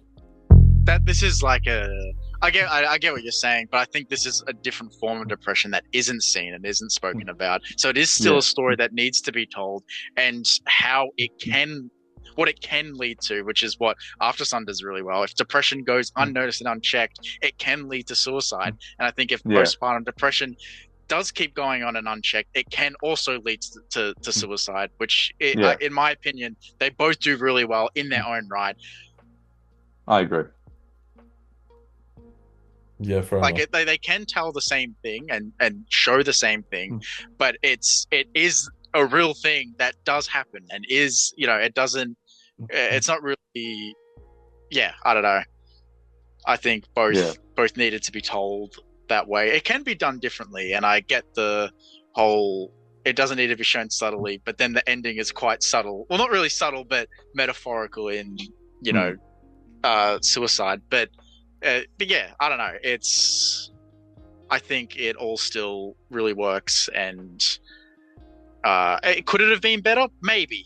I think the film could have been better, but I think the messaging is still really shown and yeah. is still very important. I think it's very effective. Yeah, especially in the way that it was filmed and shot, like the cinematography, how a lot of the scenes are long and uncut and cooped inside the house. Like she Yeah, feels trapped and entrapped in her own mind, both or in her own mind and physically, trapped in the house and stuck in her own yeah. head. Very, very. Getting crazy Yeah, thoughts like her yeah. husband or her fiance, whatever, is cheating on her while he's away. Which I guess could also bring in why she ended up cheating. That could have been more as another childish act of you did it first, so I'm gonna do it too, sort of Yeah, thing. that's true. That's true. Um, which is now making me not appreciate it more, but understand why it was added. But I still don't really like that whole thing. I don't know. Yeah, I I also just think that the weird like motorbike stalking is kind of Yeah, unnecessary. Like, what the yeah, fuck's it that was about? yeah. really really weird. Like, I wasn't crazy about that. man's just like, you know, he's just loitering on the property. Yeah, He's at one He's like point he's a fucking stalking. ghost figure outside the barn. Like, that's weird as fuck. Yeah, that was weird. I yeah, didn't really understand the ghost barn thing. Um, yeah. But I think because I was even thinking like, is this character even real? Because you never yeah, see that's anyone what I thought else. too. You never see anyone else interact with him, and her Yeah, it would have possible been nice if interaction he of it would him have been with nice his if he wasn't family real. is just and because the whole interaction of her with him in front of his family is like that's just all in her head as well. So I don't know if they had a previous fling or something, but No, I don't know. was That was all the very. only like thing in the script that stuck out to me as like maybe this was an idea from an earlier draft, or it was conceptualized to be something different. Yeah, And or it could have eventually- even been in And eventually they were that like, that no. Yeah, I was led gonna to something else, and then Yeah, I was they gonna say, felt it was just they like needed to incorporate it. Well, that's that's what left I'm over from the saying. book. Yeah. Yeah, Oh yeah, true. Yeah, because there's a book as well. Fuck, Yeah. everything's a novel adaptation today. Everything's an adaptation of something. yeah. Regretting You podcast coming soon. Fuck that. Not watching that shit. Don't can make watch me sick. We can watch Eternity, whatever is it Eternity? What the fuck's it called? The Elizabeth Which one's Olsen that? one. Oh, that one. Miles The A24 Teller, one. With yeah. Miles Teller? Yeah, that one. Yeah. Yeah, we can watch that. That's gonna be Miles shit too. Teller. But anyway. Yeah, I kind of get where you guys are coming from now. But yeah, it was one of those things where it's like, yeah, just had a bad first watch. Yeah, And I also just could not connect, and this is me personally now, this might rile some feathers, but I couldn't connect to Jennifer Lawrence as the lead. The whole movie, I just thought, yeah, it's Jennifer Lawrence. Just I doing, guess. I mean, doing Yeah, that's like a interesting. performance, but Right. like it didn't have that quality where like I can watch a De Niro film. This is like a weird comparison to make, but like I can watch a De Niro film and like I don't think that's Robert De Niro. I kind of like look at him for the character, even Yeah, though you he's forget the playing actor. himself. But with this, I was like, oh yeah, it's Jennifer Lawrence. I don't know, like she never like really sold me on the character or the role or the performance. So Yeah, I that's was kind of disconnected the whole time because of that. that's really Oh, odd because I was that's the opposite. interesting. I really fell into her character because the only like I know her from fucking Hunger Games, like that's like such a vastly different role that I think she really fell Passengers. into it. And Passengers, fucking Passengers with Chris So Pratt. yeah, so I think that's why I fell more into her and didn't see her as Jennifer Lawrence, but instead this struggling, pretty much single mother. Let's be real, she's pretty much a single mother, Yeah, and Robert I Pattinson's think that's pretty useless. yeah, he's pretty useless. But anyway, Good shit. again, I mean, for Idea. me, like comically useless to an absurd degree. But I guess it's kind of like, Yeah, if you kind of There's a point. see, Yeah. you can there's a kind of point to him you being- can honestly develop into that type of personality. Like that's Yeah. very Yeah. course, avoidant yeah. type. Well, yeah, it's not just made up for the screen. Yeah. I do say I did like I think I like Spicky Spacek the most. She was my Sissy favorite Spacek. character. Sissy Spacek, yeah. Yeah. Spicky But yeah, Spacek. she was good. Spiky. She was really good. I almost forgot that it was her Yeah. because I always just think of Carrie, and then I go, oh Yeah. no, Yeah, she's really yeah. old now. I mean, she's in other stuff. Yeah, yeah, I know. thought she was great. I love that scene where Jennifer Lawrence doesn't sneak in or break into her house, and she goes up the stairs. She's got a fucking shotgun, and then she's like, "You snuck into my house!" Like she walked in, knocked, played the piano, and then went up Yeah. the stairs. Like there was no sneaking about, and she was calling her name. But yeah, I thought that scene was pretty funny Yeah. because it's yeah, weird I because think that also. there I is think that kind of- humor in the movie, but I think that's what's a weird balance to me. I think it works, but it is a very weird balance with the humor and the jokes being made. Oh, I that didn't it mind some of almost- it, but some of it was Yeah. like I didn't like I don't know. I feel like the part where she's in her wedding suite, and then she Yeah. just gets Oh, the the guy to come. guitarist. That was Oh, fucking that's Yeah. right. stupid. That Like, was that's what I That's- I mean. Like forgot that about shit that. like I that get to that. me is like I watch it. I'm like, come on, bro, yeah, fuck off. Like that. Like I bounced off shit like that because I don't. I just feel like it's so. I don't know. Like just doesn't have like a valid purpose. Yeah, Yeah. because like Putting shit like that in because the movie. the movie isn't perfect by any means, but I think the message and the story that's trying to Yeah. get across is done really well. Because like Yeah. realistically, this movie is like I don't know 6 or a 7 out of 10. Like it's good. It's a pretty good movie, but it's not. Yeah. Like there's like that little stuff that brings the movie down as a whole. But I wouldn't call it a bad movie or give its messaging or themes bad just because of those few little Yeah. things that I think are really weird. Yeah. No, fair Because enough. I think the messaging is the main important part. Because here we are talking about it, and I think that's its main goal. Yeah. Irrespective exactly. of if It's it, trying irrespective to of if it was a good or great film or whatnot. Because I think that's the important part, that it's now being talked about. Yeah. as opposed to it wasn't a great film because whatever, because like realistically that doesn't really matter to people who are suffering from this disorder. So They're Yeah, probably I think happy just that their stories are being told, because I'm sure a lot of mothers and parents can see themselves in this movie and are glad that it's being told and finally being shared. Whether it's like one little thing, because Jennifer Lawrence's character is like doing a whole lot of things, but I'm sure the parents can relate to one or two of those things, which makes them feel and connect to the movie more and feel seen. Which, you know, going back to feeling seen and being seen and wanting to be seen, I think that does it really well. yeah. All But, right. Yeah. Okay. Yeah. Do we want to I guess talk give about our- music? our- I don't know. No, we kind of said everything. I don't know if the I music mean, yeah. is in the movie, but the CGI at the end's really bad. Oh, yeah. Fine. Abhorrent. Wasn't Holy very good. shit! It looks so Actually, I bad. saw. I think it was Jesus Lexi. Christ. She reviewed the Oh, movie yeah. and was like, "I can't believe Hey Mickey was in this song with Robert Pattinson and not Mickey 17," which is pretty Yeah, funny. it's pretty funny. Like, Hey Mickey A would good have point. fit Yeah. more in Mickey 17 with Robert Pattinson than Die My this Love movie- also with Robert movie's- Pattinson. Well, this movie's better than Mickey 17. Yeah, We're Mickey not talking 17 about that was movie quite on a a letdown. podcast ever. I can't be Yeah. fucked. yeah. be I fucked can't watching watch that watching movie. that movie. Fuck that. There's too many other I movies don't- out there. I had no I didn't desire to mind rewatch it. that movie. I didn't mind it. I know I'm the outlier in that one out of like everyone that we saw it with. But I didn't mind it. I didn't think it was great, Well, but I didn't mind it. I think I Okay, liked it it. was Oh, fine. it wasn't bad. Yeah. You saw it twice. I saw it And then fucking we- twice. Two we saw the times monkey. more than. God. Yeah, What the a monkey bad was not movie. a bad movie. Fucking hell. We're going to sidetrack here. We're Yeah, going. we're getting Anyway, sidetracked. All right. I guess But, I'll give my score first. yeah. So yeah, all very good Zero. points. It's still a 2 out of 5. I'll give it a 2 out of 5. I'm not gonna watch it again. It's 2. Yeah. And I just, Mhm. again, like, no matter what, like, I couldn't connect to the characters, and that's like a sticking point for me. Yeah. I couldn't find ground with them. I didn't really agree with them, and I thought, like, by the end of them, I was like, they could just die. I don't care. But that's just me.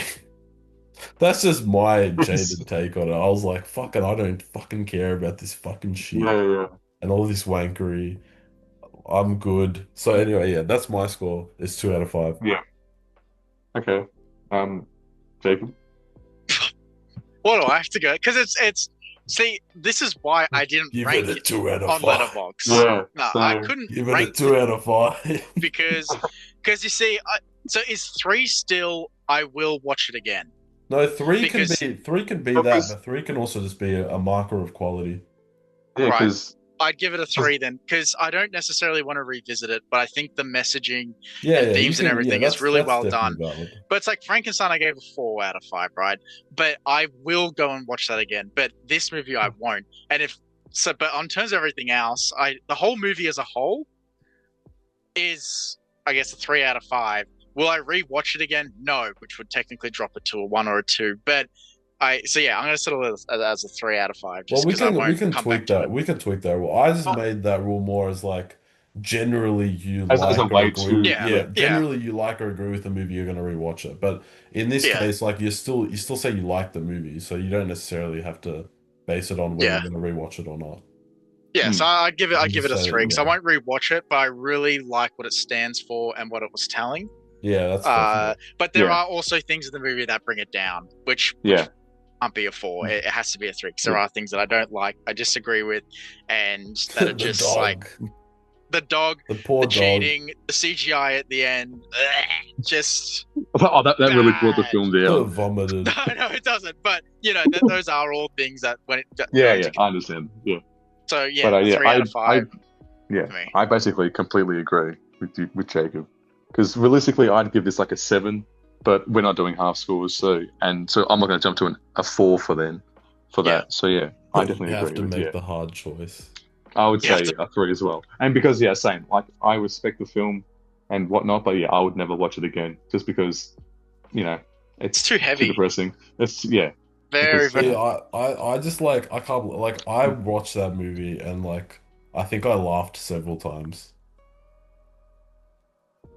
You had like a No completely shit, different like experience. yeah, this is what I mean when I say like I really do. Like I understand, but I was watching this movie and I was like, "Fuck, this is so cringe, bro." I was like, "This is like cringe lord behavior," and I just couldn't It's connect to it. I was like, "I need people to try and hide themselves. I don't want this shit." But anyway, anyway. But would you Yeah. watch it again with the new light of our sides of the I film? reckon I Would you would watch it. rewatch it, Yeah, I would taking watch off it your shit again. glasses? I would want to like kind of I would honestly like this is gonna sound wanky and a bit male feminist, which I'm not a male feminist, but like I would kind of want to like hear stories about, postnatal depression. Like I want some Like first-hand I'd like experiences to a give me a documentary base as of opposed. not even not a documentary, but I want to go out and like seek I want to go seek out like some stories, some accounts, whatever. Which, to be fair, I guess the Yeah. film's made me do of Yeah, like yeah. postpartum depression, and then is it postpartum? Was it Yeah, postnatal? Yeah, postpartum depression. Same? postpartum, postnatal. They're interchangeable terms. Yeah. I want to see stuff into that so that I can have a basis to tear this movie apart Okay, and be well, like, even yeah, then, what shit. I think it's good that it's making you want to go Yeah, out well, and yeah, experience exactly. those things. Then, Yeah, so it's achieving even if it is just to Yeah, so shit talk the actual film I itself. reckon I could watch it again. I reckon I'll watch it again, but I'm still not giving it a 3. Yeah, that's fair. Well, yeah, whatever. Fair Yeah, enough. well, yeah, that's fine. I don't care. Okay. So, yeah. So yeah, what's that? so That's Dharma an 8. scores an 8. I guess we'll get a Word doc up as the weeks go ahead, and we'll have all the scores. All 'Cause of I'm them. Sounds good. already forgetting it. What is Frankenstein? Like a 9 out of 15? I think so. No, 12. 12. How was it a Bugonia fucking was 12. no, Bugonia no. was Bugonia 12. Yeah, No, yeah. 9, 12, 9, 12, and 9. 6. No, 9, 9, 12, 12, and 8. 9, 12, and 8. and 8. Oh, shit, I'm gonna write that The down. solid scores. Yeah, We're write it all down writing it somewhere. down. No one is getting shortchanged. We've got 3 cross references. And then isn't it gonna be great at the end of the in like a month from now? Yeah, we've only got like 2 or 3 more episodes. We could do our definitive. We could do our We could do, ranking of like the 9 the movies year- we watched.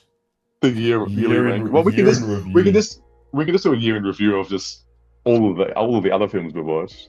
Anyway, but No. we'll do. I don't know. Spoilers, No, we'll Alex. just There's save gonna be it for we'll just save spoilers. it for next year. Like next year, we'll do like a big episode Yeah, we'll tag it on. that encapsulates these movies.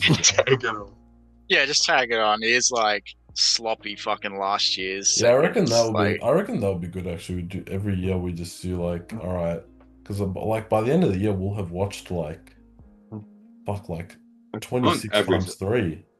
Fuck. If we Yeah. do like bi-weekly, that's a lot of fucking movies, man. Yeah. It's like 75 movies, like 78 movies. So yeah, it's a good ranking video. Yeah. We can rank them and do like a game of death. Anyway. Okay, so we have gone off screen and have determined by committee what the next episode is going to be about because we had no fucking clue going in. Excited. There's too many ideas. So Get excited. each of us went onto our Letterboxd watch list and selected the shuffle option, and we have chosen 3 films from each of our watch lists. 3 entire Incredible, feature-length really. films, and we're all gonna watch each other's random ass watch listed movies. So, do we want to, Jacob? What movie perchance you go did first. you land I on the first pulled- time? Totally. I pulled The Serpent and the Rainbow by Wes Craven. Directed by Wes Craven. Interesting. So, Don't know nothing about that movie. I don't know Yep. either. So a perfect watch then for all of us. Yep. I got Alright, Alex. I got Imaginary Heroes by Dan Harris. No, fuck I that, know with nothing Sigourney about this Weaver. movie. Yeah, with Sigourney Just Weaver. like I know. Imaginary Heroes with Sigourney Weaver. Don't even say who the director is. I have no idea what this movie is. It's just funny because it's your watch list. Yeah. I add you, to that. you Would've want added to it. watch it. I got 2,600 films in my watch list. I feel like I don't remember wanna watch everything in there. all I of feel them. like my watch Damn list right. picks will always be good because I've only got like a couple hundred, Yeah. and they're like Oh, all you gotta quality. I think. expand though. Yeah, I You should. gotta I should expand because your it's honestly it would have horizons. been more fun to See? pull a shit film. I'm helping you by forcing you to watch imaginary heroes. See, That movie, these movies better be good. Anyway, I pulled yeah. because my watch list is a bit more curated. I pulled The Great Silence, which is great. It's just Let's in, go. With it's just, Klaus, with good it's old Klaus. it's so great that it silences me. But Oh, Greatly. oh. yeah, so that will be the next So, episode. yeah, We're that will each be the gonna next go one. off into the ether, and in that time that you can't see us, we'll watch these 3 movies, and then we'll come back and we'll talk about them. It's only going to be like a 2-week wait for you guys. That's all. But for Yeah. us, it's also 2 weeks. So we're all in this together. We're all in this together. We're going to get copyright struck now. Oh fuck! Really? What are you talking about? No. We're not showing over. any clips though. We're not showing any clips. No, They but we're won't fucking singing. pick. They won't find us. Well, don't sing then. All right. Anyway, we're just dragging this. We're just dragging this on. Okay. So So anyway, we'll see everyone Yeah. in 2 weeks. in 2 Yep, weeks. 2 weeks. 2 Yeah. weeks time. So thank you for listening. Alright. If there's anyone there. I've been Camo 7 Gaming. Come on, do the fucking intro.